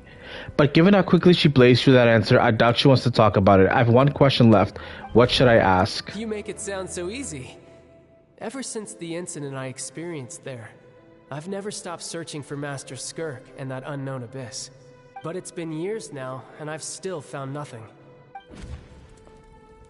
Maybe we should take this opportunity to get Child some answers. Well, your last question? You know Child is looking for you, right? Are you going to let him see you? Ajax. His situation is different than yours. Before you ever crossed paths with me, you'd already encountered many formidable people, studied their techniques, and developed your own skill set. So, during your training, all I had to do was build upon that foundation. But Ajax was so young when he came to me. A complete blank canvas. Children can't help but imitate their role models. In the long run, that would only hinder his growth. Once Ajax has enough strength in his own right, I will allow us to meet again. Until then, let that motivate him to reach his full potential. That was a calm and collected answer. It's like she was talking about something entirely mundane. I don't know why, but I'm not buying it. She makes it sound like the decision has everything to do with Child and nothing to do with her. But what does she actually feel about it? The abyss is completely silent. The domain must get lonely for a while. Not to mention, she said it's been hundreds of years since she arrived in Teyvat, and even longer than that if you account for how slowly time passes in here. Unlike you, I have no desire to establish a connection with the world. The The weak and the lowly have no right to remember me. They're lucky they only have a few missing memories to show for it. In all that time, she never established a connection with this world. Was it really just because she looks down on the weak? I doubt she'd give me a straight answer if I asked. Besides, I already used up my 3 questions. She was happy to give me cold, hard facts, but I still feel like I haven't heard her true voice. Wake up your companion. It's time to go. Oh, and everything I just told you. Best keep it a secret from her as well. Yeah, I feel like Skirk definitely has some kind of awareness to like what Paimon might possibly be or might be connected to. So I definitely feel like she tried to have this conversation as soon as Paimon fell asleep. Yeah, Skirk is definitely taking so many precautionary measures. Time to go. Oh, finally. All devouring, go to where the culprit is hiding. Just follow me. I'll open an abyssal rift close to the culprit's location.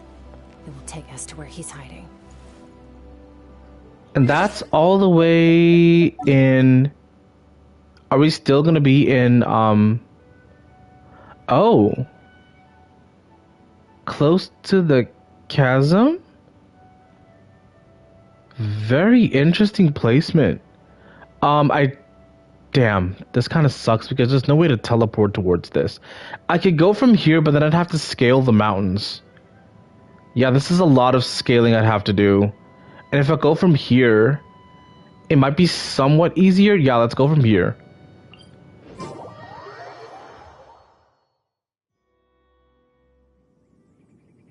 Yeah, I could definitely do this. I could fly across with Auroron and then... Not Auroron, with Aoife. But yeah, I could actually just fly. Yeah, this would be so much easier, actually.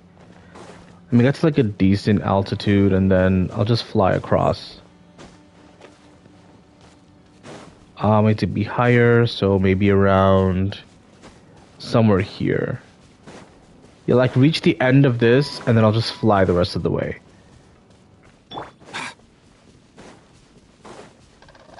Mind the wind.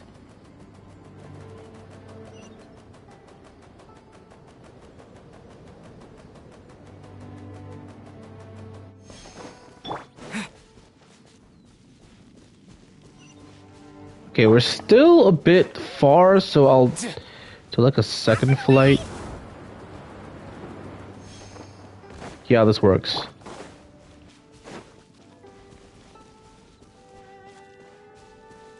Wait,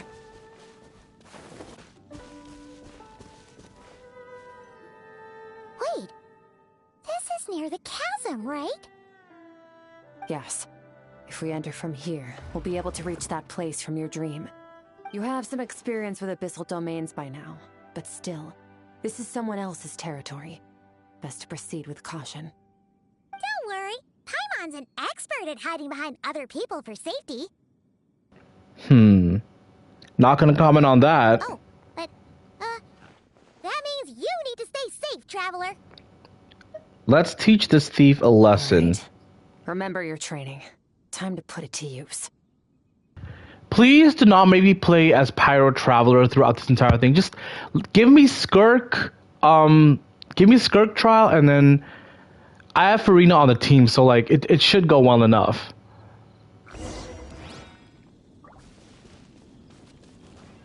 Do I get to? Nope, I don't. I just enter the domain. All right.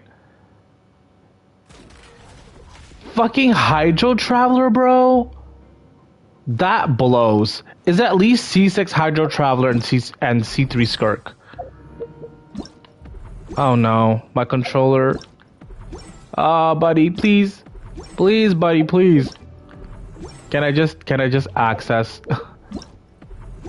Come on. Oh, for fuck's sake. See, this is what happens when you play a bunch of different games and like some of them require harder finger movements. Get stuck with stuff like this. Okay, so 2000 attack, 18k HP, 57 over 91. Physical, okay, gross.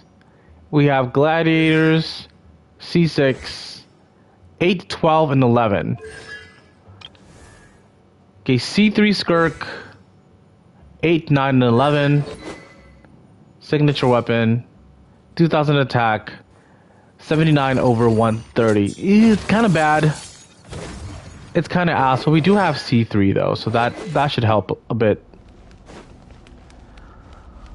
Alright, let's see what's been stealing my soul, or fragments of my soul, I guess.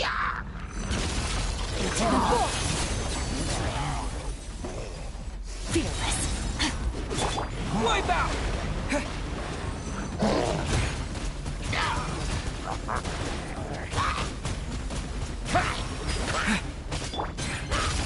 Paradigm shift.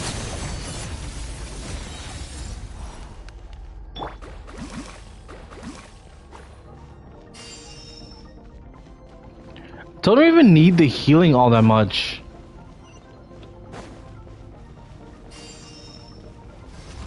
Whoa! Look at all these spikes! Careful! Don't get hit! You know This is what all the training was for. Everyone's just gonna float behind you. Come on, you got this. Hey, what are you two doing here?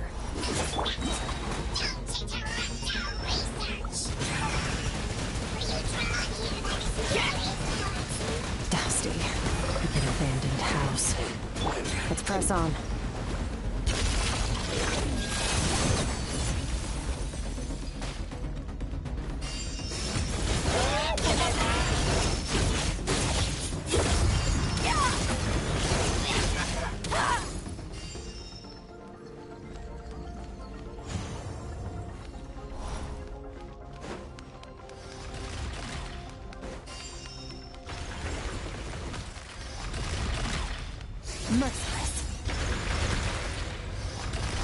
Oh, with like C, I'm guessing it's either C1.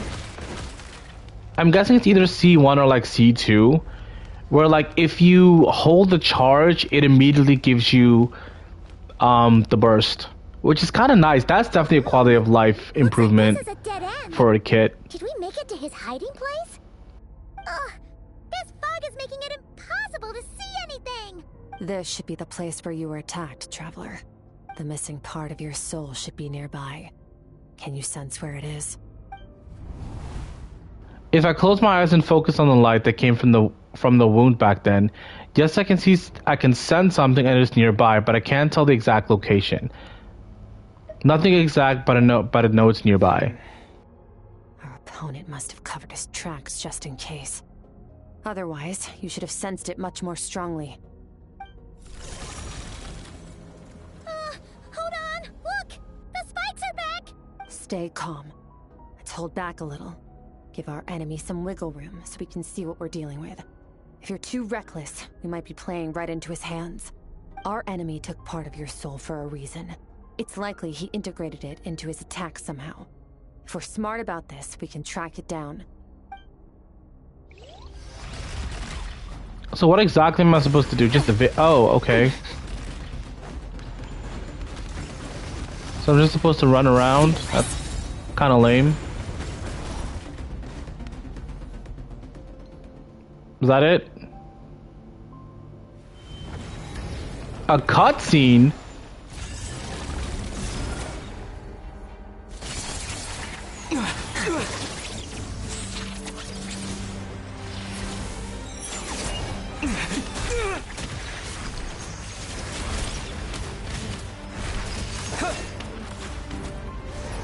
From the start, the attacks have been focused on me. Trying to break through my defenses? I see.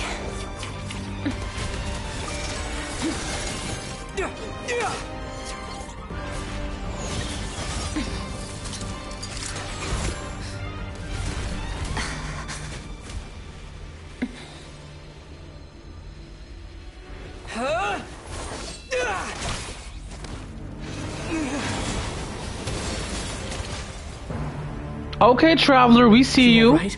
That thing was... She does not care.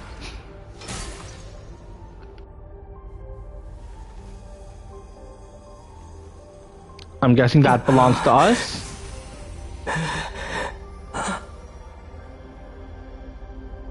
There. I got it back. And this is where we part ways. Traveler! Skirk! What happened? It looked like Skirk just got... In the Gwali Plains, you asked me why this enemy chose you as his target. Now, the answer is clear. It's not just the fact that your strength is impressive.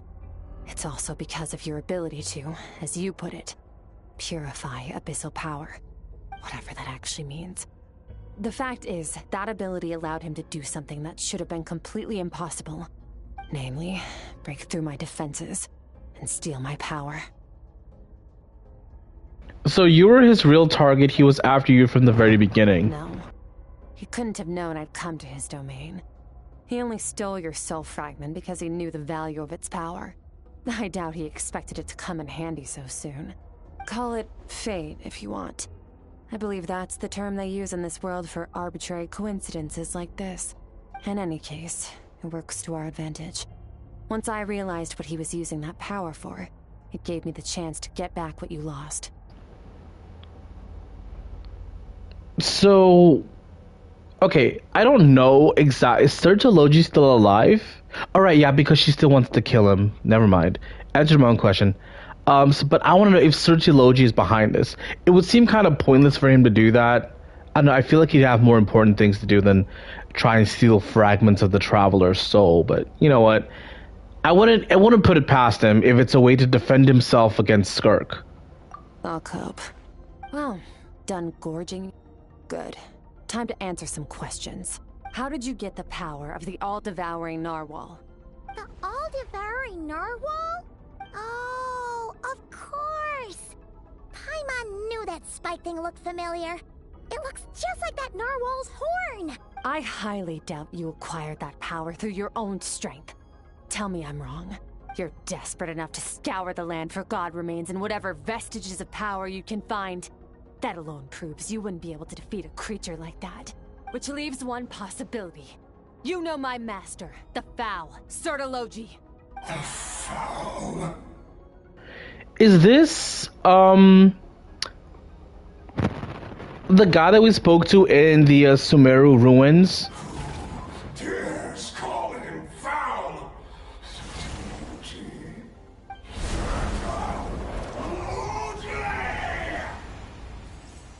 What's wrong? Bit off more power than you can chew? You're struggling to hold a basic conversation. Just a little longer. I'm still... Look! It's back! Those obsessed with power will let it devour them before abandoning their pursuit. What should we do now? Keep calm and use reason to decide the best course of action. Skirk was stabbed by one of the spikes while retrieving the fragment of my soul, and in the process, some of her power was stolen. The culprit is hiding somewhere beyond the fog. I have a good understanding of his attack pattern from the fight just now. If we pursue him, our chance of winning are high. But Skirk's breathing is weaker than usual. If we attack now, I can't guarantee her or Paimon's safety. It's a hard decision to make, but I think we should get out of here. Wise decision. Final victory doesn't always come after a single battle. You've got your soul fragment back, so we both got what we came for. Let the enemy draw breath while he can. It won't be for long. Get us out of here, Traveler. You'll need to lead the way this time. Okay. So I'm just gonna book it. I'm just gonna book it. It'll heal in no time. Yeah, ignoring these guys. On getting out of here alive instead.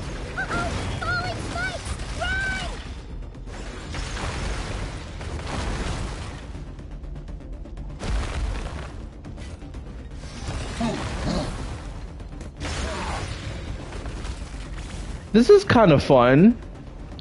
I love the... Oh, almost got hit by that. I like the escape the place or we die situations. It's very... Because it's like... oh, shit. Oh. I fucked up. It's because, like, these situations are very rare. Also, like, they should really... So, this guy's power has something to do with the all-devouring narwhal. They should really increase Traveler stamina. I had my suspicions. That's why I decided to investigate in the first place. But suspicions only get you so far. I needed to verify it for myself. Alright, is that it? Okay, getting the fuck out.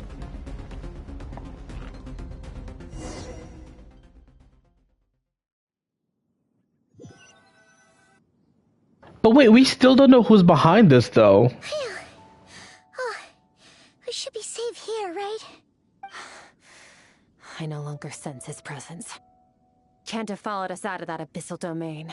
Weaklings like him will find that my power is not so easily controlled. He won't be leaving that place until he's managed to digest it. The all-devouring narwhal. With its power, he even managed to steal from you of all people. You seem surprised. I suppose that's fair. You've seen but a fraction of what that whale is capable of. That gaping maw could swallow a planet whole. It's called the all-devouring narwhal for a reason. Devouring is what it does best. It can extract power from anything, dead or alive, as long as it manages to make physical contact. Yeah. When we had our run-in with that thing, Neverlet mentioned that it has an instinct to devour. Your dragon friend recognized the nature of its abilities and used the power of Hydro to protect you. That worked because it was in a satiated state, so it was somewhat less aggressive than usual. It's a different story when it has no more power to feed off of. That's when its true voracious nature kicks in. It could devour everything on the planet in that state, which is why I cast it into that void space. But I hadn't counted on there being anyone left on this planet capable of wielding its power. To me, that says he must have encountered the whale a long time ago. Meaning, he must have known my master. Yeah, hearing you say the foul definitely got a reaction out of him. Exactly. It told me everything I needed to know. Hence why I said we both got what we came for. And I believe that brings our transaction to an end. Now that you're whole again, you can get back to your own journey. I'll handle the rest of this situation myself. No way! We can't leave now! Something was stolen from you because of us. We have to help you get it back. Hey Clarice, I'm doing good. I'm just chilling. This isn't my first taste of failure or losing power. When you fall, you get back up again and become stronger. That's how it is. But what if that monster finds you before you're all better? Plus, how are you gonna get home? It's not like you can just go swoosh and open a door to the abyss again. Not without your full strength. So, sticking with us for the time being doesn't sound so bad, does it? It's not out of pity. You said I don't want you. You said I don't want to be in your debt. Well, I still am. For this week, probably, I'll be playing Wuthering Waves, probably, yeah. And then maybe Marvel Rivals on Friday. But like for now, I just want to finish up.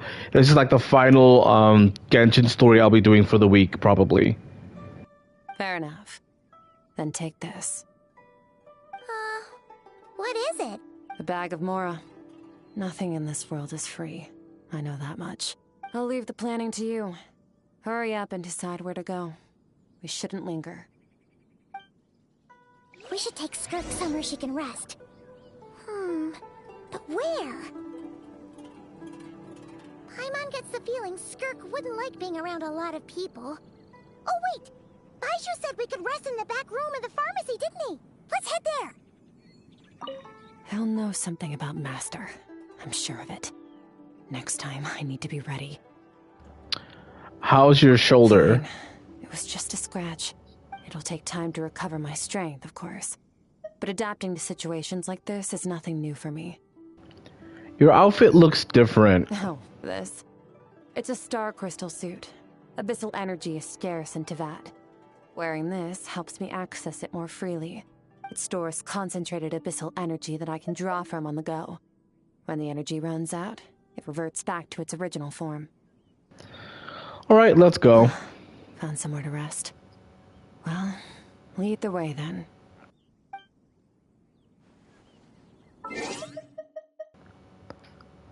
To Boo Boo Pharmacy, which is all the way over here.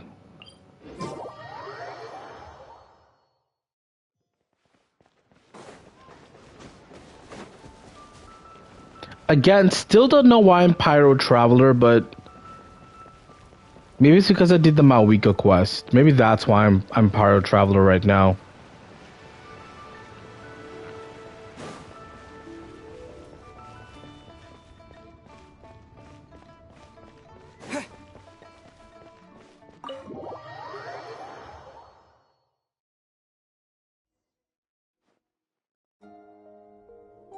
Huh. This bag from Skirk has a ton of Mora in it. Does she have a job or something? Wait, no. After what we saw at Wamin Restaurant, that seems impossible. Can you imagine?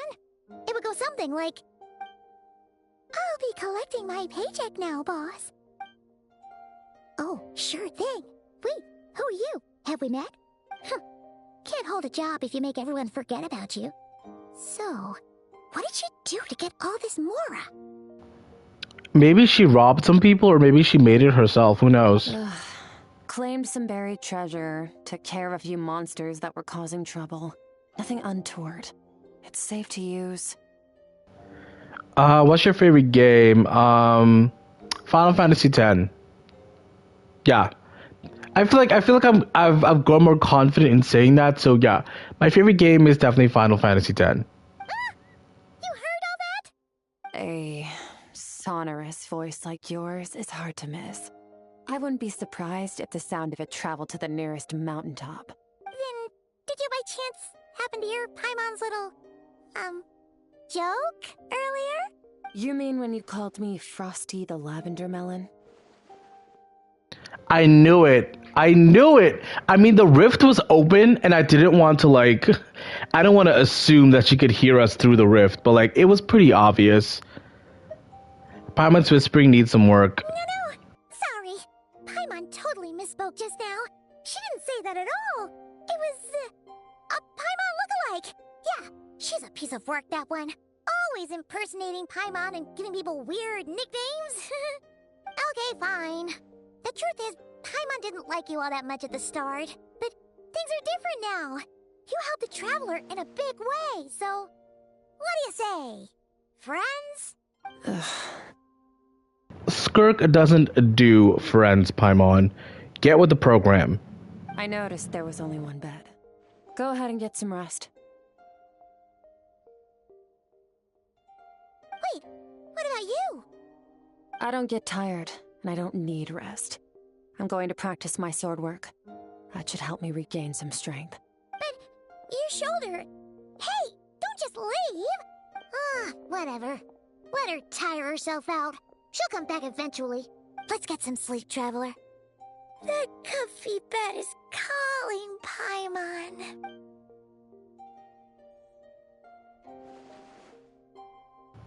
Skirk is stubborn. Even if I tried to convince her to take it easy, I doubt she'd listen. Paimon is right. Skirk will stop and take a break once she gets tired. I hope. I should just get some sleep.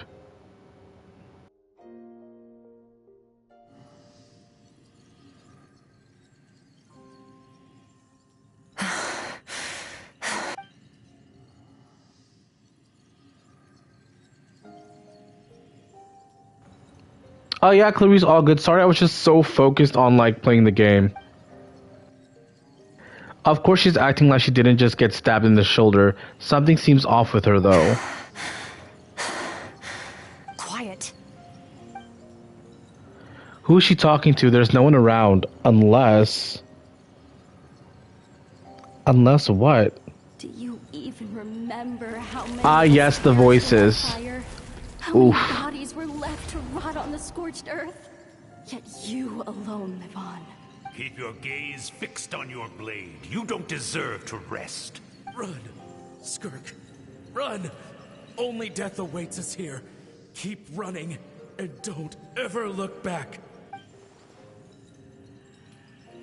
Right. In that dream I witnessed, Skirk was training alone, but there were disembodied voices talking to her. One of them mentioned a fire. I wonder what happened exactly, if she could only just talk to us.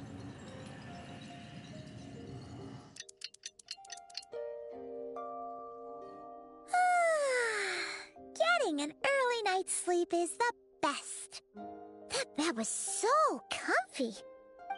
Wait, Skirk?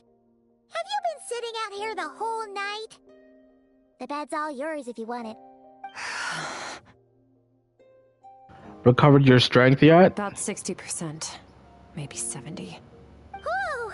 Paimon thought it would take at least a couple of days. That was fast. No, not fast enough. That's 20% less than last time. Same training regimen, same intensity. Nothing felt different, but somehow the outcome fell short. Maybe it's because of that spike that stabbed you. No. I think the problem's with me. I need to meditate for the next 2 days. Deep introspection should help me find the issue. Ooh, sounds intense. We'll watch over you in the meantime, then. Thanks. See you in 2 days. So... Oh, we're just gonna watch her, okay.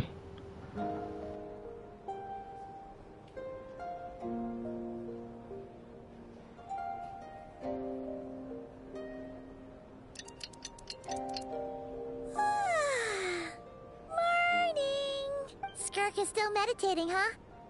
It's been 2 days already. Shouldn't she be awake by now? No idea, maybe it's not going too well. Paimon can't think of anything we can do to help. Oh wait! Breakfast! That's it! Paimon will go get breakfast!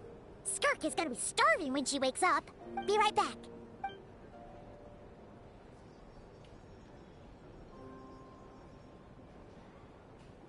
Skirk looks so serene, almost like she's really asleep.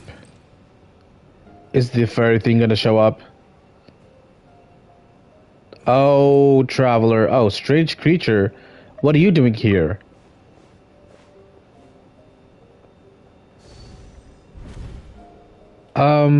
Hello?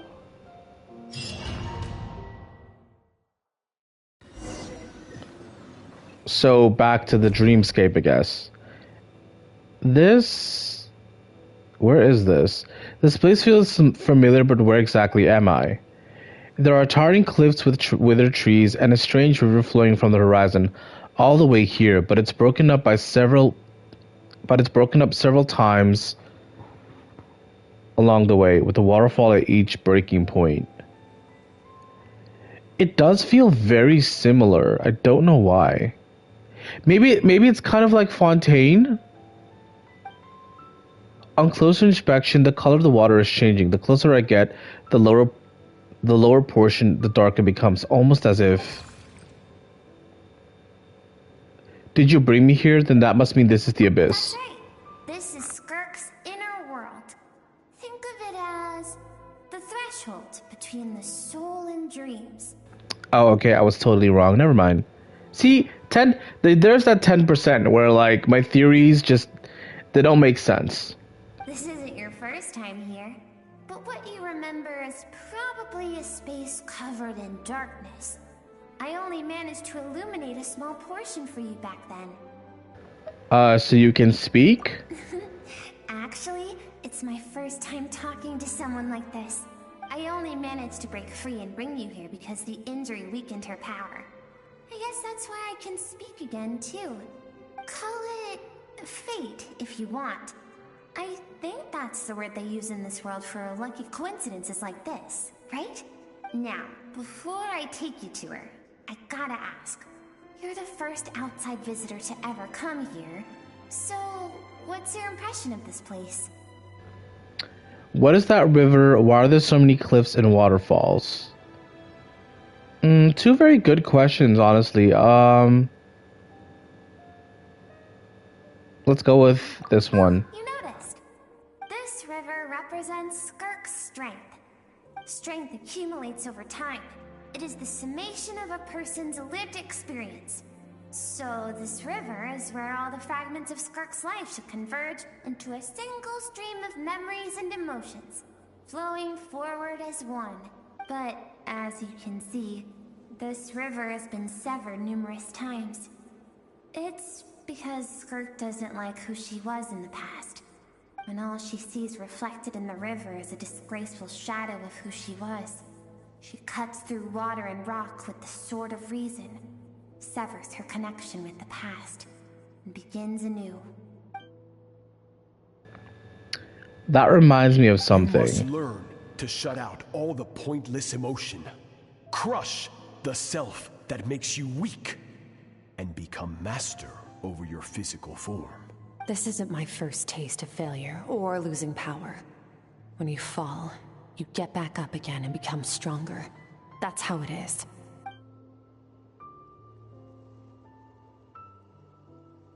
I see, so it was Sir Tologi who taught Skirk to replace all emotions with reason.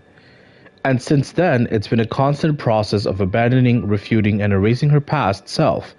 I suppose that's the secret to her strength. But it's such a sad thing to think about. What has she been through? Why does it have to be this way? Answer to one mystery invites another question, I see. Let's follow the river upstream. There among the cliffs, among the memories etched into her heart, lies the truth of it all. Soon, you'll understand everything.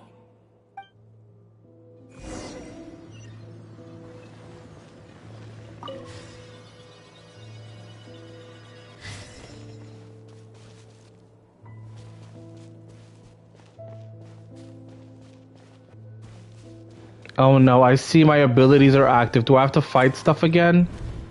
I hope I don't have to fight anything. This looks like a coastline. Huh, I recognize the drawing on the sand. What do you mean you recognize the drawing on the sand? Wait, isn't that the picture I drew for Paimon? Oh, this is Traveler Remembering. Why isn't it showing up in Skirk's memories? I've always thought that, even when falling leaves don't come from the same tree, they can still form bonds of kinship when they meet. Like meteors. You both made a journey through the stars. Both travelers who have landed on a planet that is not your home. Yet, when she first noticed your presence, although she hesitated for a moment, she still chose to walk away, indifferent as ever. Why? If I think about it, it's not surprising at all. After what happened at Wanmin restaurant, it's obvious she prefers to disappear from other people's lives. She hasn't seen Child in years either. I doubt she's ever made a connection with this world of her own volition.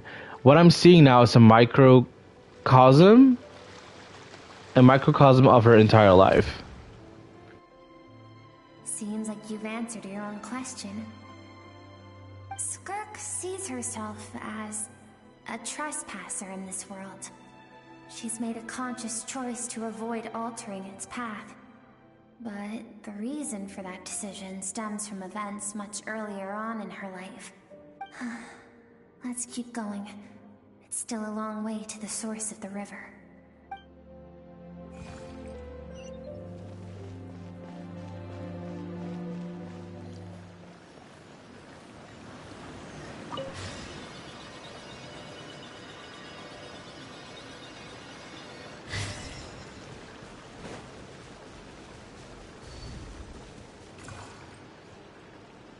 You now have what it takes to wield immense power. From this day forth, I shall teach you no more. No one can become a worthy warrior through imitation alone. I have given you fangs and claws. Now, you must learn to hunt. You wish me to travel the world beyond on my own, Master? Indeed. Make new friends. Embark on your own journey. And piece together a new future from the shattered remnants of your past. It's the fact that he told her to go make new friends and she did the opposite of that. We will still have contact through the abyss. But know this.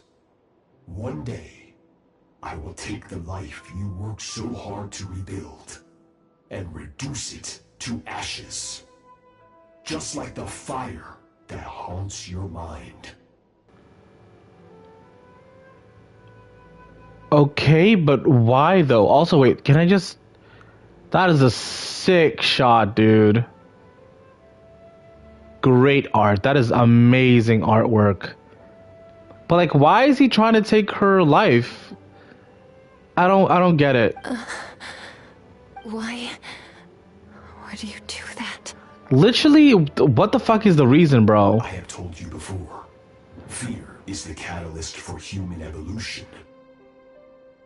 Oh, okay. You have tasted loss. You have known fear, so deep it can be felt in the bones. But as living beings, we all have an instinct to detach from that which harms us. And thus pain dampens over time, and the acrid taste of fear becomes but a distant memory. Yet now, I have bestowed upon you the gift of fear eternal. It will drown you in the nightmare of your childhood, or it shall drive you to defeat me, whatever the cost. Yeah, that checks out now. Now I know why she's like, I have to defeat him. I have to get stronger. That makes sense. Yeah, I understand now. That figure next to Skirk looks familiar. Right, I saw the same figure during the battle against the all-devouring narwhal. That is what Skirk's master, the foul Sertologi, looked like at one point in time. At one point in time, so we can change his form. Of course.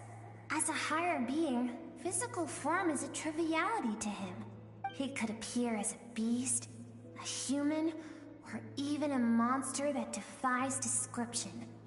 The form you see him in here, clad in abyssal armor, is the one he usually wears when traveling through the stars. I used to think Sertologi and Skirk were just master and disciple like Skirk and Child. Now I see why Skirk chose to distance herself from humanity. Sertologi told her to put down roots here, while at the same time threatening to destroy whatever life she managed to create. For certain reasons, I need to bridge the power gap between me and my master as quickly as possible. But first, I need to understand the source of his strength. To do that, I need to follow in his footsteps, walk the path he once walked, and somewhere along the way, I'll find out how to defeat him. That is my sole focus and purpose. So that's what she meant, but I still don't understand why Sertologi would do that. From what he said, I didn't pick up a conflict between them. Yeah, I feel like he just instilled that fear in her to make sure that she stays strong. Like even in the event that she does manage to like put roots down, the fear that he can come back and just snatch everything away from her and kill her in the process is what drives her to keep going and what drives her to keep getting stronger. I'll let you in on a little secret. The real Sertologi is terrifying. The scope of his power is impossible to understand until you experience it firsthand. It is absolute. The power to crush all things. Shall we keep going? Let's see. We're about halfway there.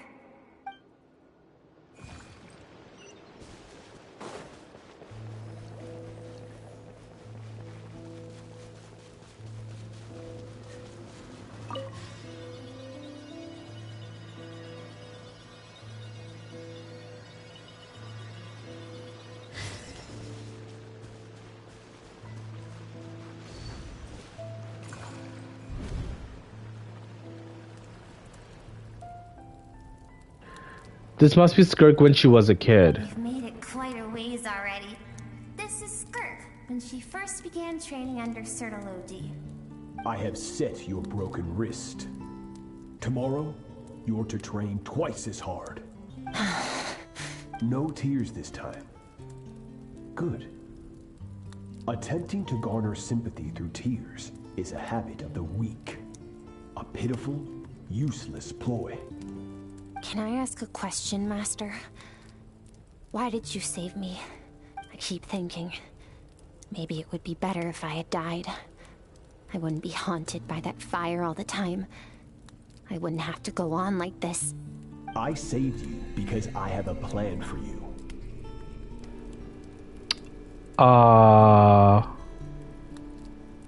What? It has been too long since I fought a battle that demanded my full strength, and I hunger for it.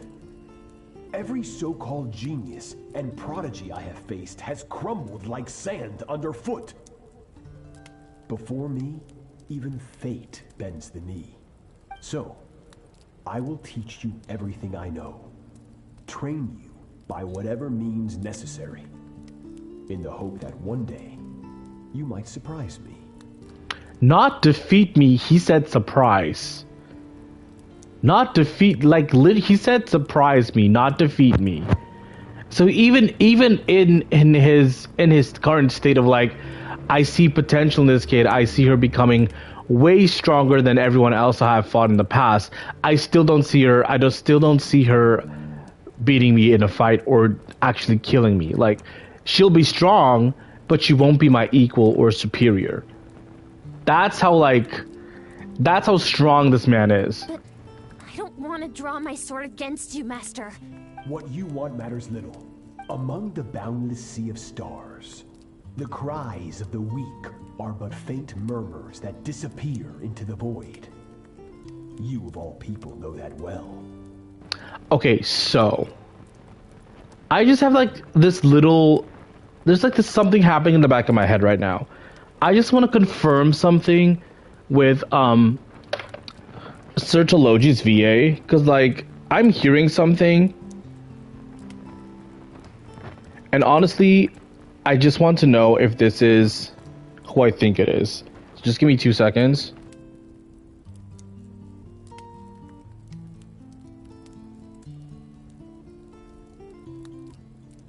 Alright, Sertology VA.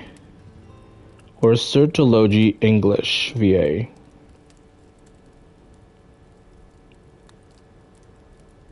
Yeah, let me just go to Genshin. Sertology Genshin VA. Okay, it's not listed here. Searching on Genshin Impact Wiki, we come up with... Okay, it's still loading. There's no English voice actor listed here. We have one for Chinese, Japanese, and Korean, but we don't have an English VA listed. Okay, so to me, the way he speaks and like his cadence and like sometimes even his accent, it kind of sounds similar to like Namor from Marvel Rivals, but I'm guessing it's not the same voice actor, but it sounds similar. Yes, Master. From that day forward, all she knew was grueling training, emptiness, and fatigue. After some time, her talent bloomed, and she gained control over her emotions, like her master. How should I put it? It was not that human emotion disappeared from her heart, but that reason came to dictate all she was allowed to feel. I suppose it was at this point that she became the Skirk you know today. So Sertology saved Skirk from a disaster when she was a child and never even tried to hide his ulterior motive. I suppose that leaves one final mystery. What really happened with the disaster back then? Again, this I feel like again ties into the whole Star Rail thing, right? Oh, Trailblazer. The train is called a Trailblazer. The Trailblazer isn't the only thing capable of traveling planet to planet. There should obviously be other things, right? That should be able to, fly across space.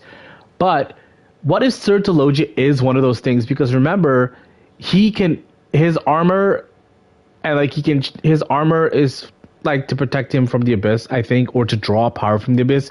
But he can also change his shape to suit his needs. And he traveled through the stars, and he probably rescued Skirk from that planet and then brought her to Teyvat, or like she said, she sent him to Teyvat. So again, I feel like there's this for Skirk specifically. There's a very good lot of good clues hinting at like Star Rail here. Sertology's final words to Skirk were cold and cruel, but Skirk's reaction made it seem like it was truth that she knew all too well. I have a feeling it all comes back to what happened back then. We're nearly there. I almost don't want to reach the end. Well, shall we? This is the final stretch.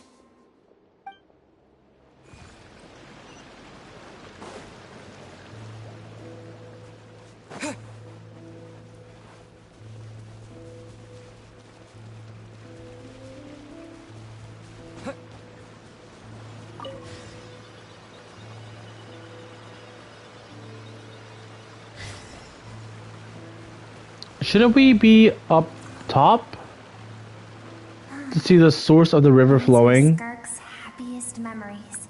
What a simple and carefree time it was. Wisps of clouds dotted the sky. The sun bathed everything in golden light.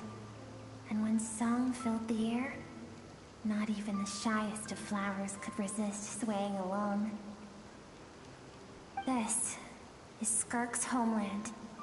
She was so curious about everything as a child, always skipping school to go exploring instead.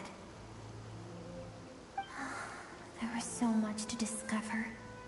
The treasures at the bottom of the sea, the secrets beyond the stars, and that merchant ship packed with adults wearing those strange clothes. Yes, the ship. That was the beginning of the end. Yeah, see how they say ship? It's definitely giving Stariel vibes. Disembarked wore smiles on their faces and spoke of friendship. They claimed to be merchants from a neighboring planet, looking to establish trade. Skirk's parents, her relatives, her neighbors, everyone welcomed the newcomers with open arms and allowed them to explore the planet.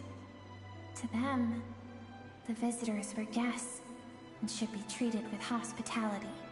No one had any idea of what was to come. Several months later, an army of unknown origin arrived without warning and carried out a ruthless campaign to destroy everything and everyone on the planet. What is that Aeon? Yeah, the Aeon of Destruction. This kind of sounds similar to his vibe. Hold on, doing more research. Aeon of Destruction. What is his name again? Yeah, Nanook. This sounds like Nanook, doesn't? Yeah. The Aeon of Destruction is Nanook, a newly formed Aeoning Honkai Stariel. Even with their evil alignment, the characters that follow that path of the destruction are not necessarily evil themselves.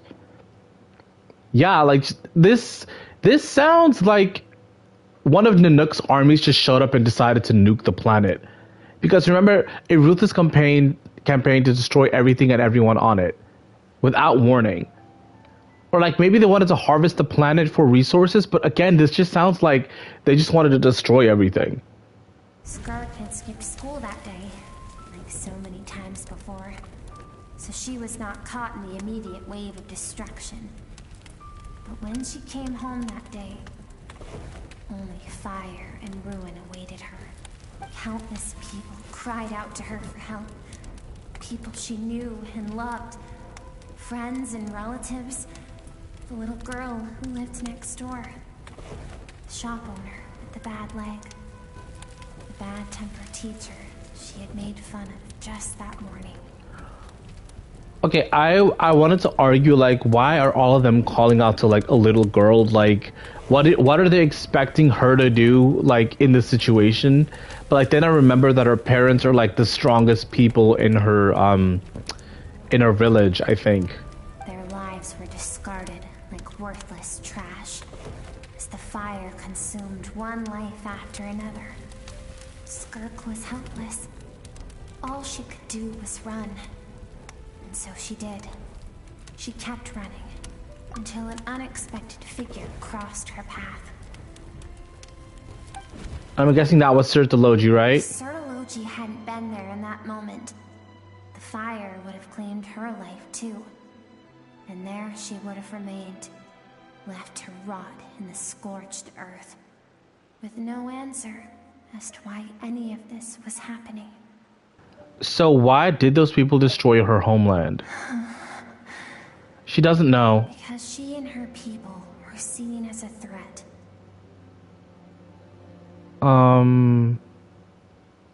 Okay. But did they do something bad? As the initial merchant ship explored the planet, they discovered that it hadn't always had the condition to support life. Yet there was evidence of human activity, even during the periods of extreme heat or cold in the past. Further research revealed that, over time, the people of this planet had evolved the ability to adapt to any type of environment or energy source. Ah, okay. I was gonna say, like, was it like a Stellaron situation? Listen, I've only played through Jarilo 6's story, so I know just about surface level stuff about Stellarons and planet exploration and establishing connections with people who are cut off from the rest of the solar system. So I understand them seeing them as a threat because that sounds actually very crazy. Like, imagine being on a planet and the people just adapt to like whatever. Like literally whatever.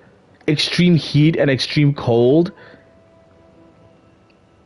Or any environment or energy sources. That's crazy levels of adaptation. No wonder Sir Toloji took her in and was like, you know what? This kid might have the potential to actually, like, not best me in combat, but at least make combat interesting for me again. For that reason, the outsiders viewed them as a potential threat and decided to eliminate them before the threat could rear its head. And so, the army was called, and the so-called danger was wiped from the face of the planet. Just because of speculation, all those innocent people. Senseless, isn't it? Deemed a threat because of a gift they didn't even know they had. Perhaps it was their own innocence and kindness that doomed them. But in the end, that was lost to the blaze as well. If those with power get to decide good and evil, then all you can trust in is the sword in your hand. And so, before death could claim her, she ran. She ran and never stopped. Now I see why Sir Toloji's threat is such a terrifying prospect for her. And now I see why she distances. Yeah, let's go with the first one. No one wants to relive their most painful moments. Well, that brings us to the end of the story. This is as far as we can go. Skirk is waiting over there. For both of us. Let's go to her. It's time to fulfill my purpose. And my greatest wish over all these years. Yeah, I was like wondering, this can't be the last spot because we still have to reach the top of the waterfall.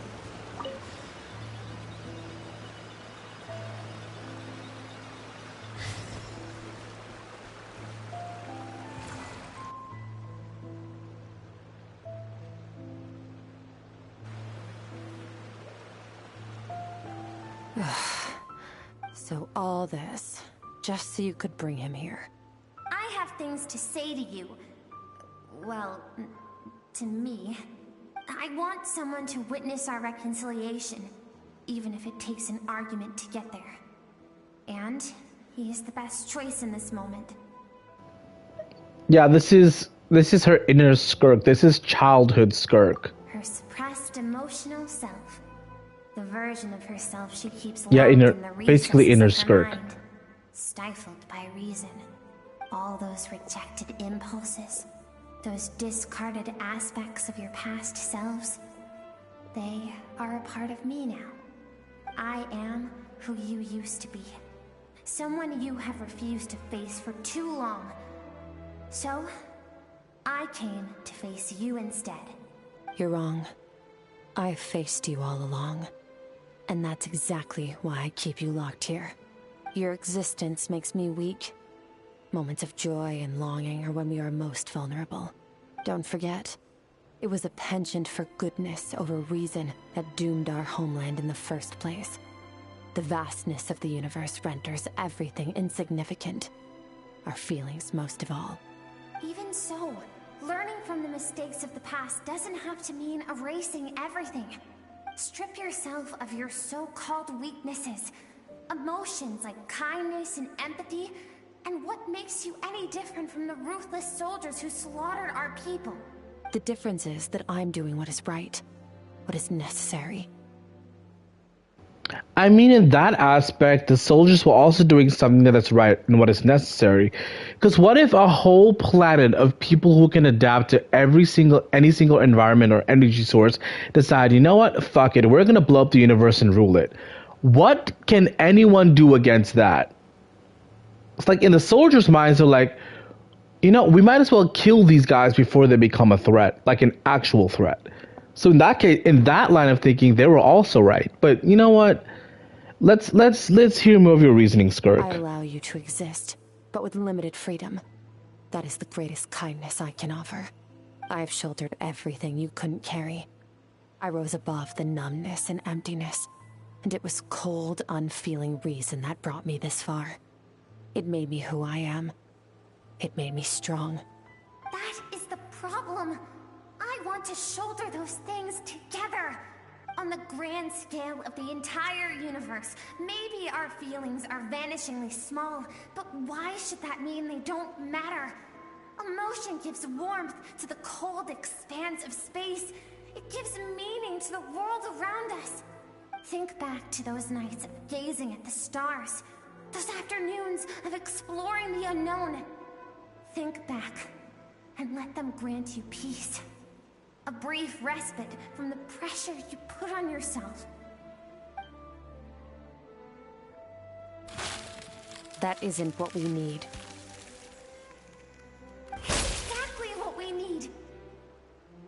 Aren't you curious about why recovering your strength has taken longer than normal this time? Finally, you get to the important part. That is the only answer I came here to find. Then look around. Look at your inner world. You cast aside your dreams and curiosity, and in doing so, you lost your original motivation. You severed all connection to who you used to be, so you can no longer draw strength from your past. Now, the only things driving you forward are fear and survivor's guilt. But these cannot take you far enough. And so, this river, the source of your strength, grows more polluted by the day. And do you think that means I should seek help from a weak little thing like you? Your emotional self isn't weak. The fact that she transcended time and broke free from her constraints to come and face you, that proves it. Thank you for saying that. I knew bringing you here would be the right choice. To be honest, I'm not here to argue with you. This isn't about who's right or wrong. And in fact, I agree that in order to make it through the wake of that tragedy, we had to distance ourselves from the pain through reason over emotion. But what is right at one point in time isn't always right forever. I know you will never forget that fire. I know the fact that you were the sole survivor fills you with guilt. And I know that among the voices that haunt you, mine is there too. Because deep down, you know that you didn't turn out to be the person you wanted to be. All those unfulfilled hopes are like knives to the heart. And I don't want you to hurt anymore. So even if you can't accept me, I hope, at least, that you can let go. I keep thinking, maybe it would be better if I had died. I wouldn't be haunted by that fire all the time. I wouldn't have to go on like this.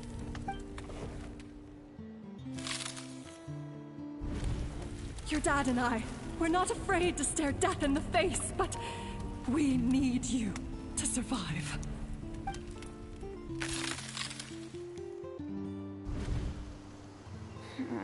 I'm sick of being a kid. There's so many amazing things out there, and I'm ready to see them all.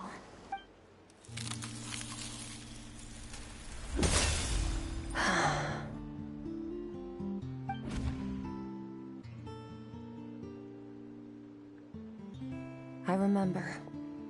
There was a song Mom and Dad always sang when we went out to fetch water.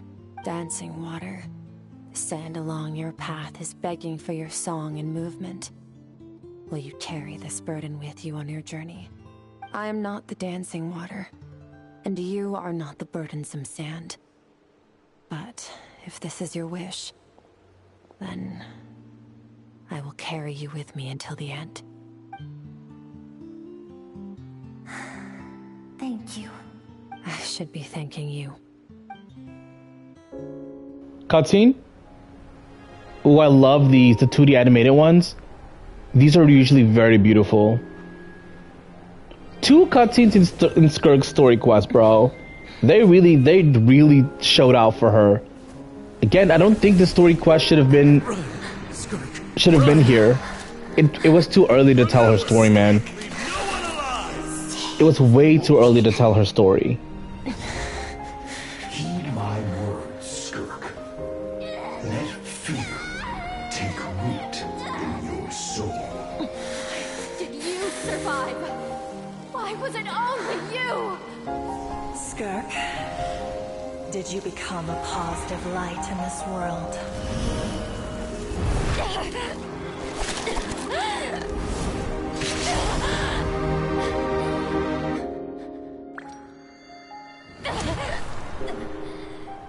Hey, this doesn't have to be the end. Is that Nahida?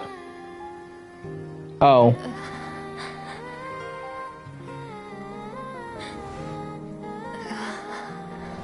Life is a gift. Don't let darkness claim it. I don't know, I just saw green and then heard a soft voice.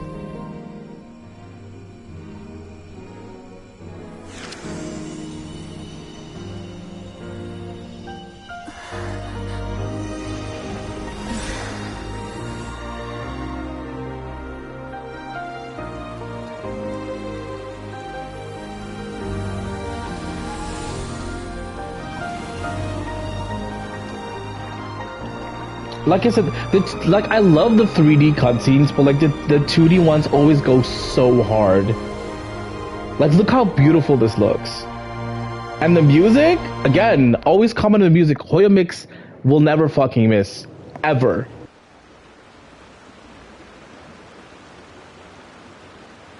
So, you saw my memories then. I once asked my master if survival of the strongest was the law of the universe. He said no. But in a world without order, those with no moral boundaries tend to be the ones who survive. That isn't true strength. Power is not a substitute for doing what is right. That's why, after hearing his answer, an idea came to mind. An idea that, one day, I would create a new world order. One in which there would never be another tragedy like that fire. One in which power was not the law of the land. But that means I must defeat him. Because my master, Sertologi, is, at the core, a defier of all rules and order. Sounds like you have your work cut out for you. Yes. And not just because of the gap in our abilities, but also because I have no reason to see him as an enemy. Although his decision to train me was not made out of kindness, he did everything a master should. He saved my life, taught me the sword and the principles of strength. And for that, I respect him. But he intends to fight you in battle one day. I know. And it's not something I want. But Master never goes back on his word. I have to treat everything he says as a promise. He's no longer into that. But he sends me messages through the abyss every now and then. Most of them are simple greetings, or an answer to one of my questions. Every time I hear from him, my heart skips a beat. And I wonder if this is the moment where he'll finally appear before me and tear down everything I've built to pieces. Okay, so first in-game look for Sertologi. Again, I feel like this is too early. Or maybe it's just in time. Like I said, I feel like if we're gonna do an early Skirk story quest, we're gonna have to have a part 2. And in the part 2, we fight Sertologi. That to me would make a lot of sense.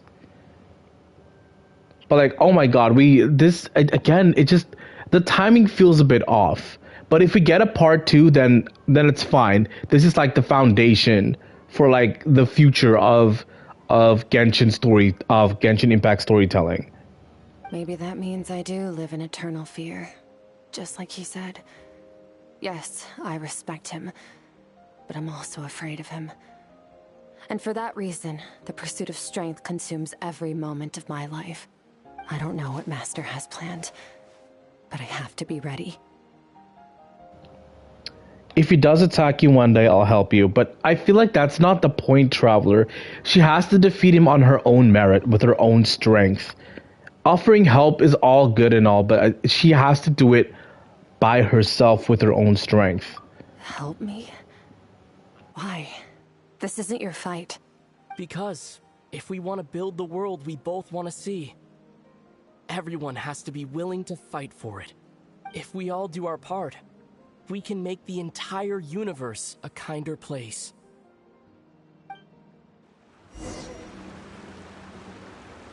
Let's look at the threshold between the soul and dreams. Skirk gazes into the distant sky. There's nothing else to do here. Should I leave? I kind of don't want to leave just yet, but for the sake of the stream and for finishing the story, let's just do that.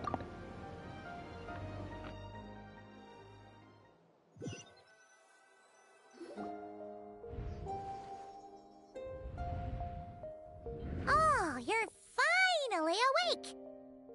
Honestly, Paimon was gone for like 2 seconds and then she comes back and finds you both unconscious? Oh, you scared Paimon half to death! Also notice how all of this important stuff keeps happening while Paimon is away. You're both okay, right? What does it look like?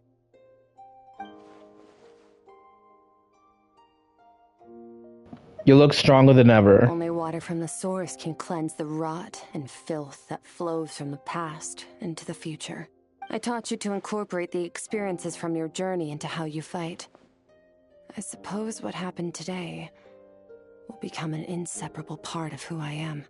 Okay, so Paimon feels like she's missing some important context. But whatever. Paimon brought back tons of delicious snacks. Let's dig in. All right, the whole reason we're here is we finished what we yeah, the fight with the guy in the space that was snatching pieces of our souls. I'm like, that was literally forgot why we were here in the first place. We're gonna deal with this thief for good, right? Let's show him what we're made This of. time, I'm not going to tell you to hold back. But having digested even more power in the meantime, he's going to be tougher than before. The good news is, we have no reason to pull our punches this time. So, let's go. Same place as last time. You better teleport me there, because I'm sure as hell not scaling up that hill again. Oh, for fuck's sake.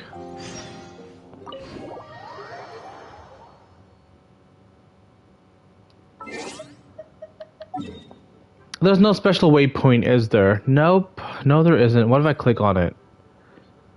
Never mind. Let's just run up the hill again. Alright. Aoife, you're up. Let's go.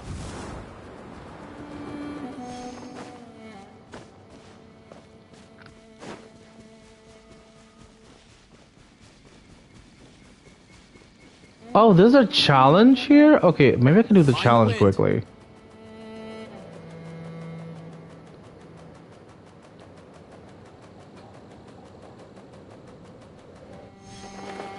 Like, if it's not too hard, maybe I can just do it, like, really quickly. It looks like it's... what is this? Oh, collect the things. Yeah, this will be fast. I could do this. Yeah. What the fuck? Dude, no. Did I even collect the thing? Let's go. Oh no, I don't have enough stamina. I don't have enough stamina. Come on. Oh my god. What the fuck? Okay, you know what? Now I'm determined. I'm gonna go back. I'm going back. Where's the challenge? That was embarrassing. And then...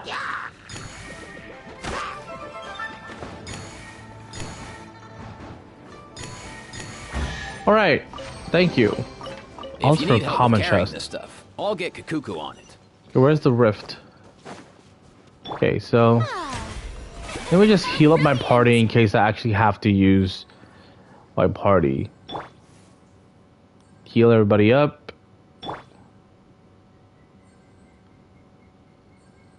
Alright, we're getting Hydro Traveler as the trial, so I'm not gonna...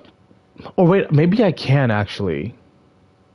I'll try and pop like a food buff. But we'll see what happens. Isn't that the form the all-devouring narwhal changed into? How come he knows that, too? That's what the fowl used to look like. So, the narwhal transforms into... Sirtology? Really? So, you're telling Paimon that giant whale and this guy can both turn into the fowl? How does that work? It's a subconscious instinct. Any intelligent being who longs for his level of strength is bound to mimic his appearance. It's a natural response after encountering someone as powerful as Master. To them, he represents ultimate power. We know the person before us has encountered Master, and we know he stole a portion of my power. So it's not surprising that he would assume this form. Okay. Oh, the closer Paimon looks, the more intimidating it gets. Nervalette isn't here this time, so it's up to us. He won't have the nerve to steal again after we're done with him. Let's teach this guy a lesson.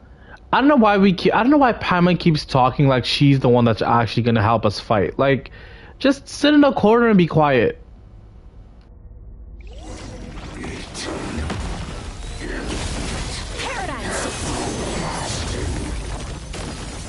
Merciless. Wipe out!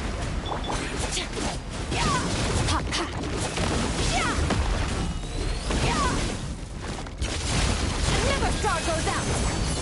Haven't forgotten your training, I hope.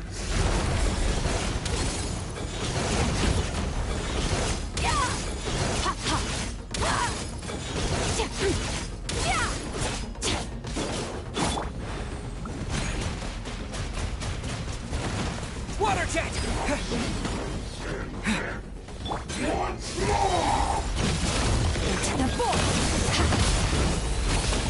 The star shining its crown!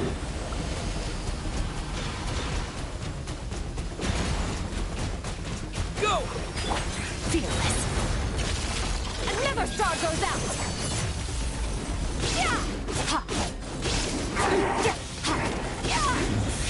Beyond this world. Water jet!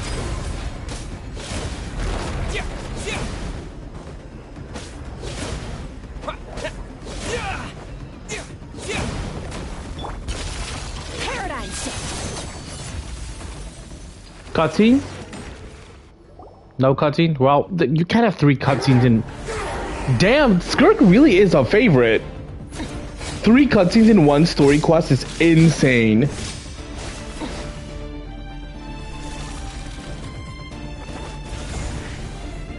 Ugh, voiceless traveler, how sad. Haven't had enough of my power.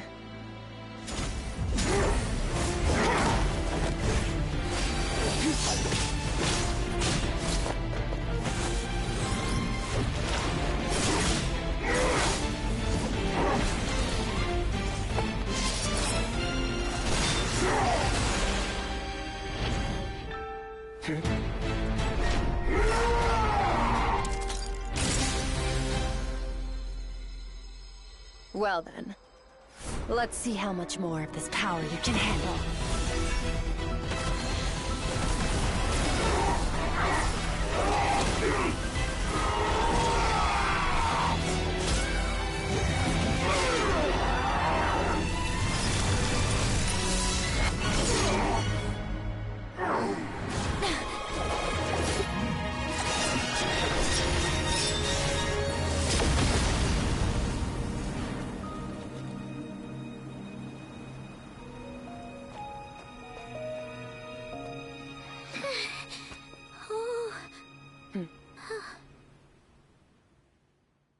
I don't know, this definitely, it still feels grounded like Genshin, but it also feels very much, he's Conrian, isn't he?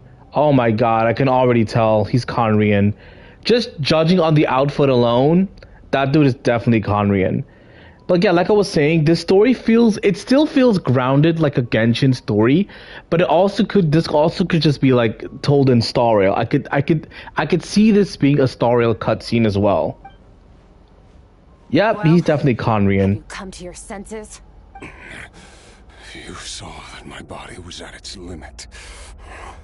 So, you deliberately channeled your power into me, knowing that it would destroy my shell from within. Such power, such keen battle instincts. So you must be... Skirk, Sertologi's disciple. How long has it been? How long has he been away from Teyvat? Hundreds of years. Hundreds? Sorry, it's a lot to take in. I should introduce myself. I am Skafnungar, a friend of your master and one of his followers. This is the first time I've heard your name, Skirk. But hundreds of years ago, I knew you existed, and I knew you would come here. Hundreds of years ago? Sounds like you and Master have quite the history. Care to tell us about it? Of course. Might as well take advantage of a clear head while I can. The story starts a long, long time ago. Another cutscene? I was or not? Never mind. A noble family in Conria. As the eldest son, I was set to inherit our title, but I contracted an incurable illness as a child, and everyone gave up on me. I trained the sword harder than anyone else, defeated all of my peers, but it was all in vain. When other people looked at me, all I saw in their eyes was pity or a strange glee in my misfortune. Even my parents were just waiting for me to die. Over time, my heart hardened, and I became aimless. That was the point where I met your master, Sertologi. We were similar in age, but different in background. He was born in prison, the son of criminals who had been sentenced to death. He spent his childhood wandering the streets, facing more criticism than the literary works in the Universitas Magistrorum. So wait, is Sertologi from Conry or not? Because like, as far as I understand, he's from beyond the stars, right? He's not from. Yeah, because like he ran into Skirk on her homeland, on her home planet. So unless he started out on Teyvat, and then found a way to manage to get off Teyvat, and then joined like a crew who happened to visit other planets, and that's how he became as strong as he did. Yet, he always wore a smile on his face, as if kindness and malice were one and the same, and he could not see the difference. I still remember what he said to me when we first met. You need to fight to survive. Even if it's a losing battle, it should light a fire under you. How can you sit back like this and go down without a fight? That does sound like something he would say. He was the first to acknowledge that I was worth something, and he inspired me to keep going.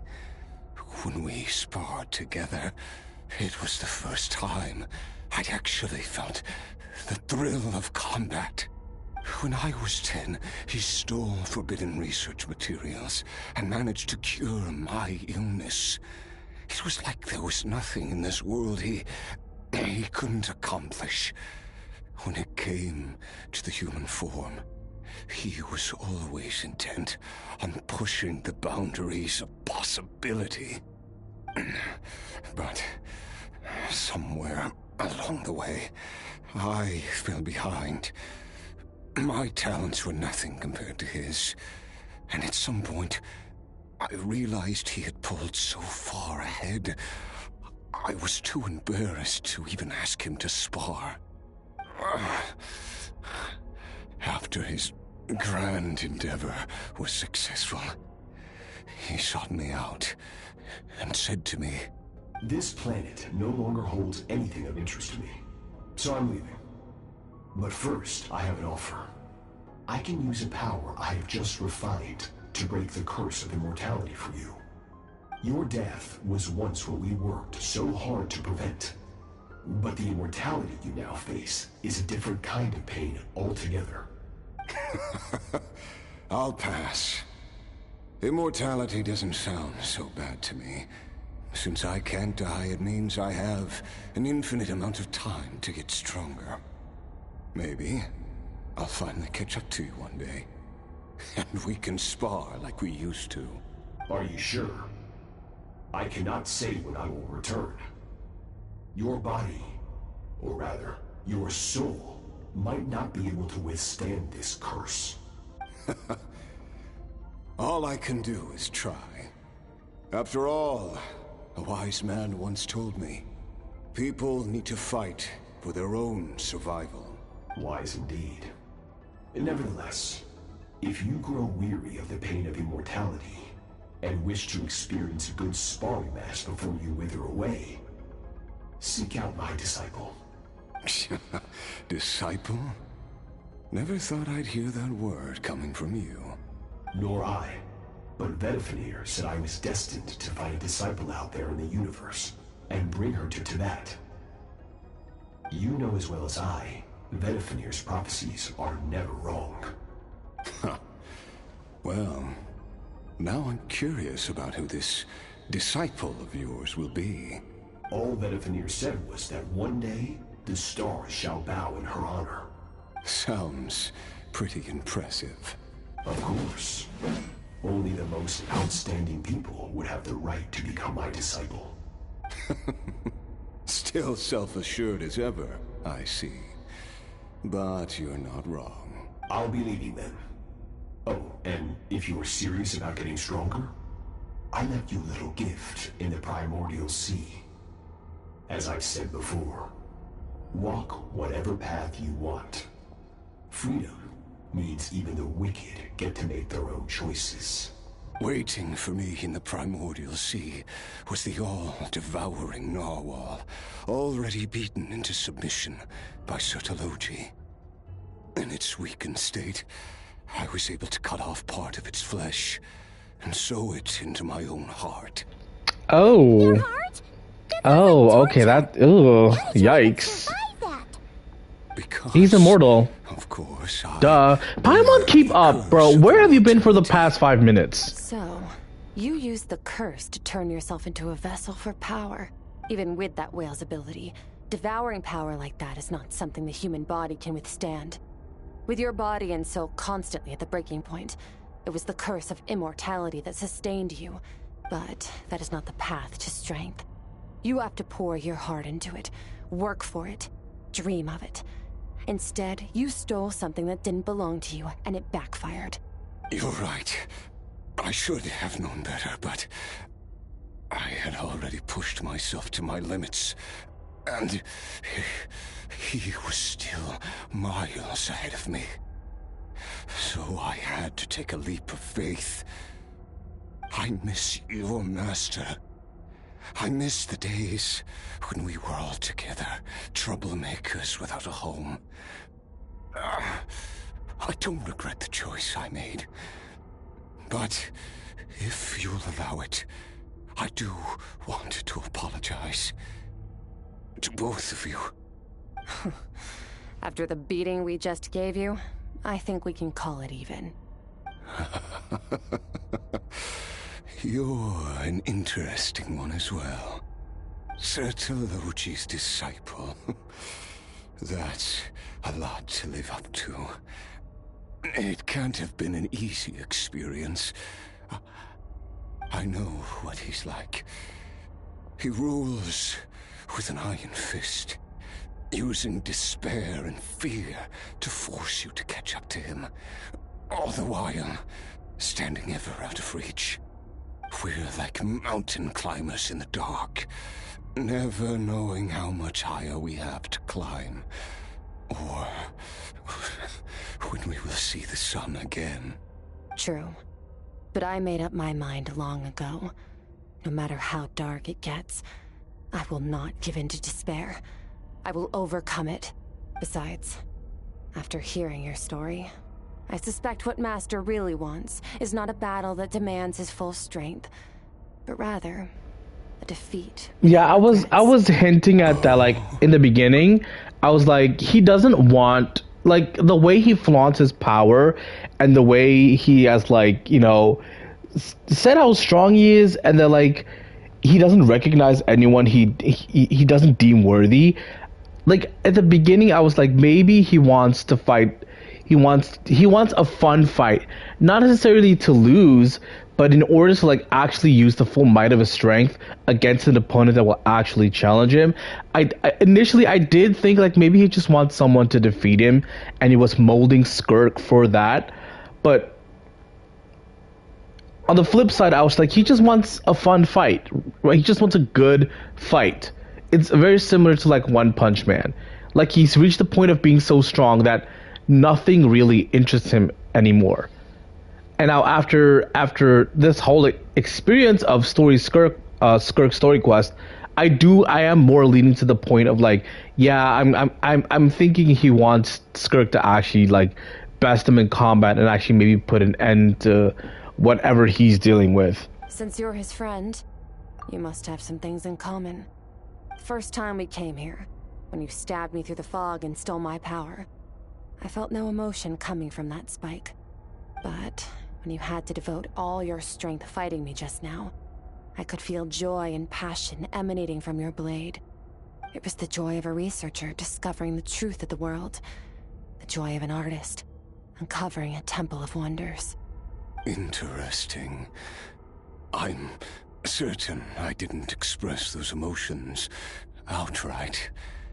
Yet you were able to read them from my blade, like a glimpse into my inner world. You're right. That battle brought me an unbridled sense of joy, and my defeat brings me no regret whatsoever. Exactly. I think Master also craves a battle like that. One where his opponent forces him to use all his strength, unlock the extent of his potential, and transcend his own limits. A battle to end all battles. After which, all can come to an end. Including, perhaps, his life. Yep. For that very reason, good and evil are meaningless to him. He has one purpose, one goal. To complete himself. It's one of the secrets to his strength. Yep, and we do love a self-aware king. Perhaps you're right. Perhaps that is his goal. I swear to fuck, if the quest ends right here like all the other Natlan quests, I'm gonna... Bro. Because, like, all the Natlan quests just ended out of the blue. They just ended... And this would kind of be like a cool way to end it off, but I feel like we should at least say goodbye to Skirk, and then Skirk just fucks off to another dimension or whatever the fuck. You know, goes back to the abyss and trains. But, like, I feel like if it ends here, I'm gonna be a little bit upset, because every single Natlan story quest so far has just ended so, like, abruptly. It's giving me such whiplash. What a battle that would be. Oh, to witness such a... Yeah, you're done, bro. Wrap it the fuck up. Goodbye, deuces. Are you okay? No, he's dying, Paimon. Different kinds of power are surging through my body. The curse of immortality allows it all to coexist. Oh, right, he can't die. The pain. But he's aged, though, so... sanity for much longer. What a shame. I would have loved to witness that battle. Sertologi once offered to free me from this curse. Now, I must ask that of you, Skirk. Can you release me from the pain?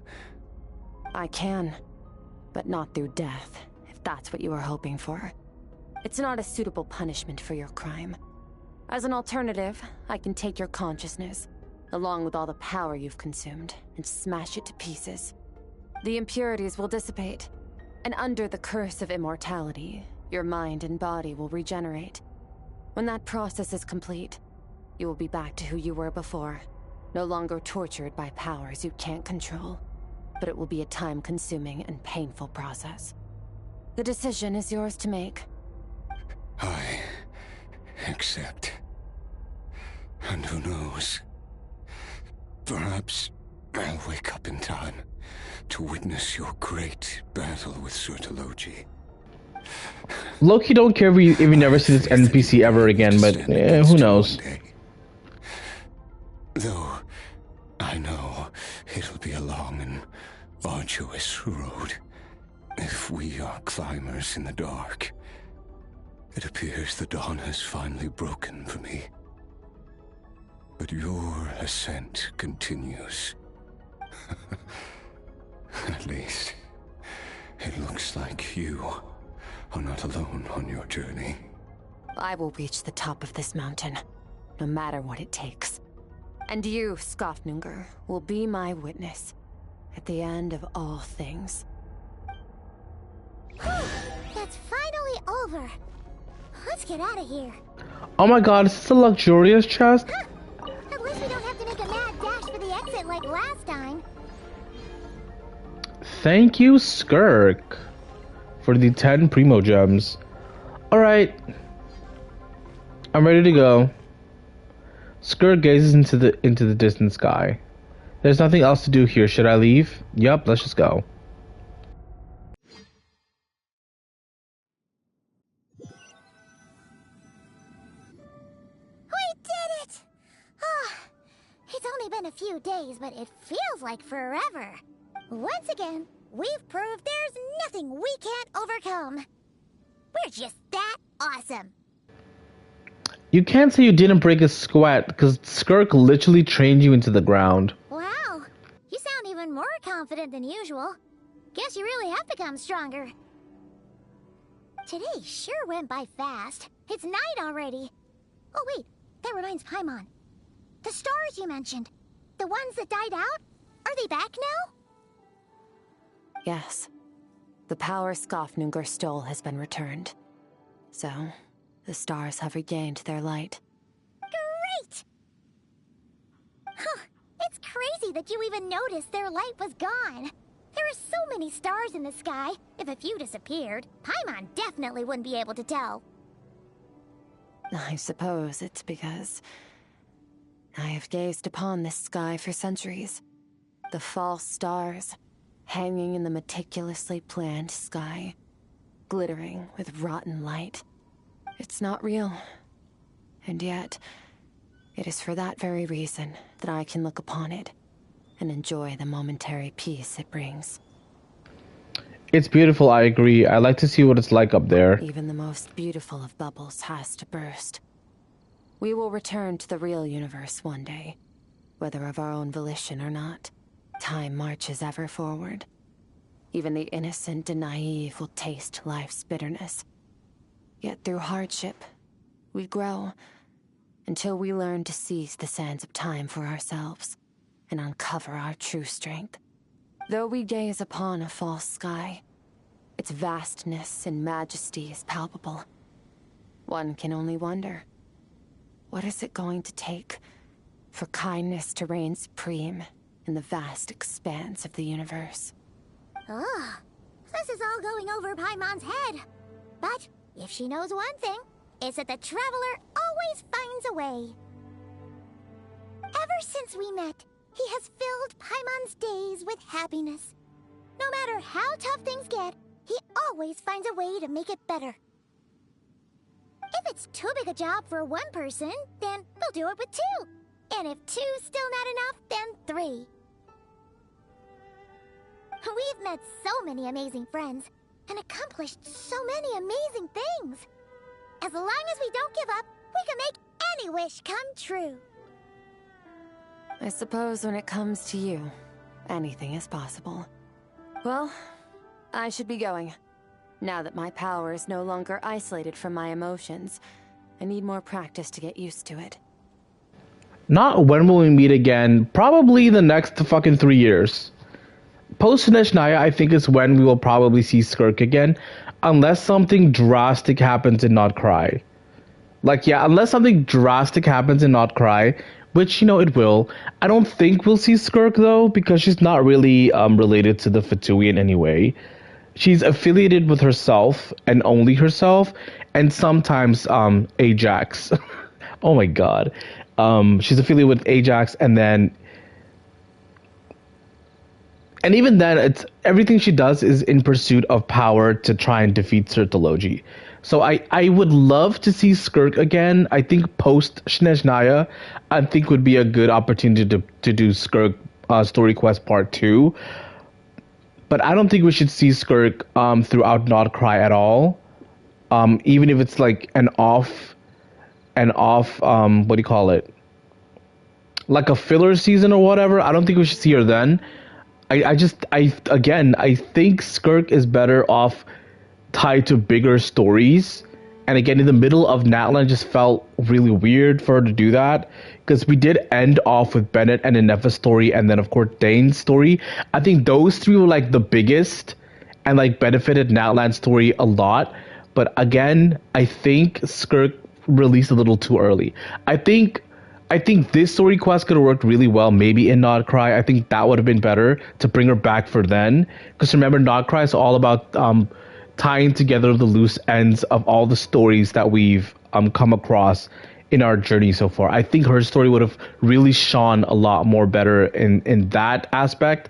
And then maybe post Snezhnaya, after we finish Snezhnaya's Archon quest and 6.8, then we can bring Skirk back to like maybe show the fight between her and Sirtology, but again, I think that's too big for Tevat itself. So again, maybe even further than that, we could bring Skirk back. I just think it should be a long time before we see her again. I suppose fate will decide. Maybe we'll bump into each other on the street. Or maybe we'll reunite on a different planet entirely. Yeah, like something like that would make a lot more sense. Like maybe if once we finish the Tevat chapter, then we can catch up with Skirk, and then we see her fight against Sirtology, and then maybe Skirk becomes our companion, and we travel planets together along with our sibling. Like that would be cool. That would be so cool. Regardless, reunions and partings are but passing moments. More than anything, I hope that at the end of this journey, wherever it takes us, we stand in a world reborn. One without war, pain, or forced partings. One where new life can bloom, even where there was once nothing but scorched earth. For this, we must all work to become stronger. I low-key want to call her master because like she did actually train us pretty well. It was a couple of days, but still, it's the respectful thing to do. If that's what you want to call me, I won't object. Goodbye. Into the void she goes. Or the abyss, I guess. Anything else to say, Paimon? Is it just Paimon? Or is she being nicer than before? We definitely count as friends after all that, don't you think? Hey, what do you think about camping here tonight? There's nothing quite like sleeping under the stars. Come tomorrow, we can continue our journey. Oh, and since Paimon treated you to that super nice meal at Wanmin Restaurant, it's about time you returned the favor. And I'm guessing that's the end? See, that's how you end a story quest, bro. That's not whatever happened in Natlan. That was some bullshit. This is how you... Oh, we got the guitar? Nice.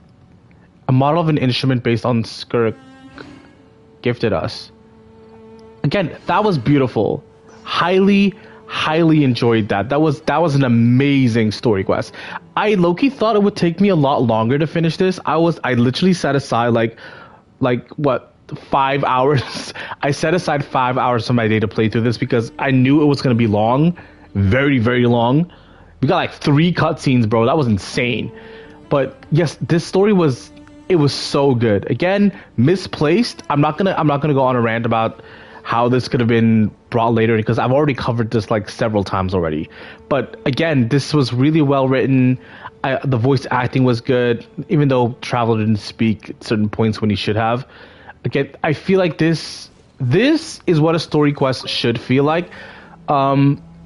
It was important in terms of lore. It gave us a lot of information that we were missing, and it gave us a window into the character and how the character got to where they are. That's, to me, is what a story quest about a character should be about. Like, I don't mind just like hanging out with the character and stuff, but like we could do that during events. But like, to me, a character story quest should be about their past, their present, and possibly what they want to do with their future. But yeah, if you made it this far, thanks for sticking around. Like, this is a really fun experience. I've more or less caught up with everything for Genshin Impact for now. I think the only thing left I have to do is explore Natlan, because my Natlan exploration, very poor. 14%. Yeah, I went over this in the beginning of the Malwika stream, I believe. Yeah, my Natlan exploration is very low. So I think for the remainder of my time, if I do stream Genshin again, I might be doing exploration quest. Not exploration quest. I might just be doing like exploration, like opening chests and maybe doing like bounties for like the YUB and all that stuff. I think that should be my next focus for Genshin in terms of like if I ever stream Genshin like for the following week. I personally am not going to be streaming Not Krai come day one, because there's still so many other things I have to do. Zenless also just started a whole new patch. And then, of course, Wuthering Waves also started a whole new patch. So, like, those 2 games I still have to catch up on. So those might be what I might be streaming for the rest of the week. I don't know yet. I will see when I get to it.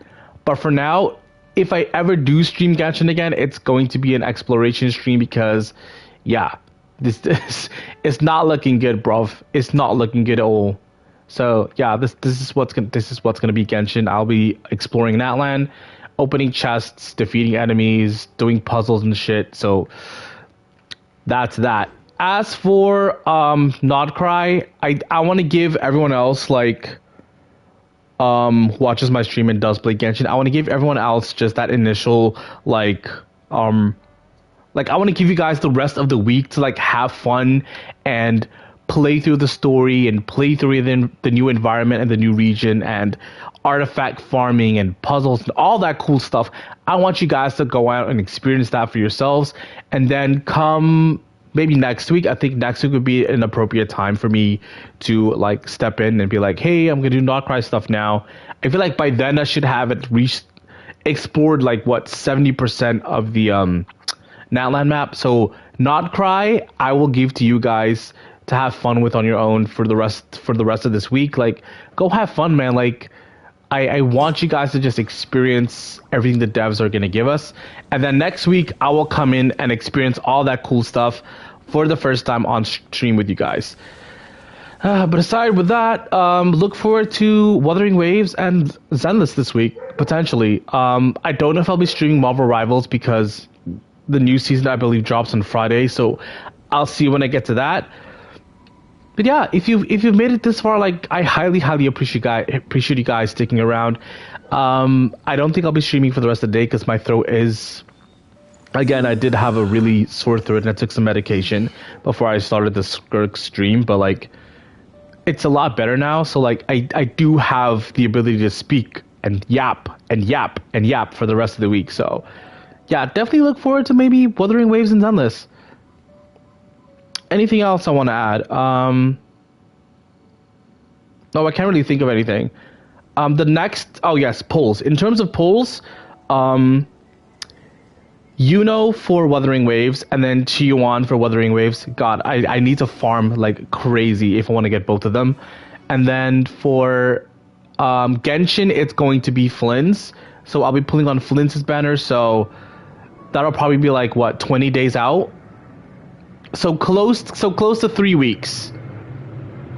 Yeah, close to like three weeks.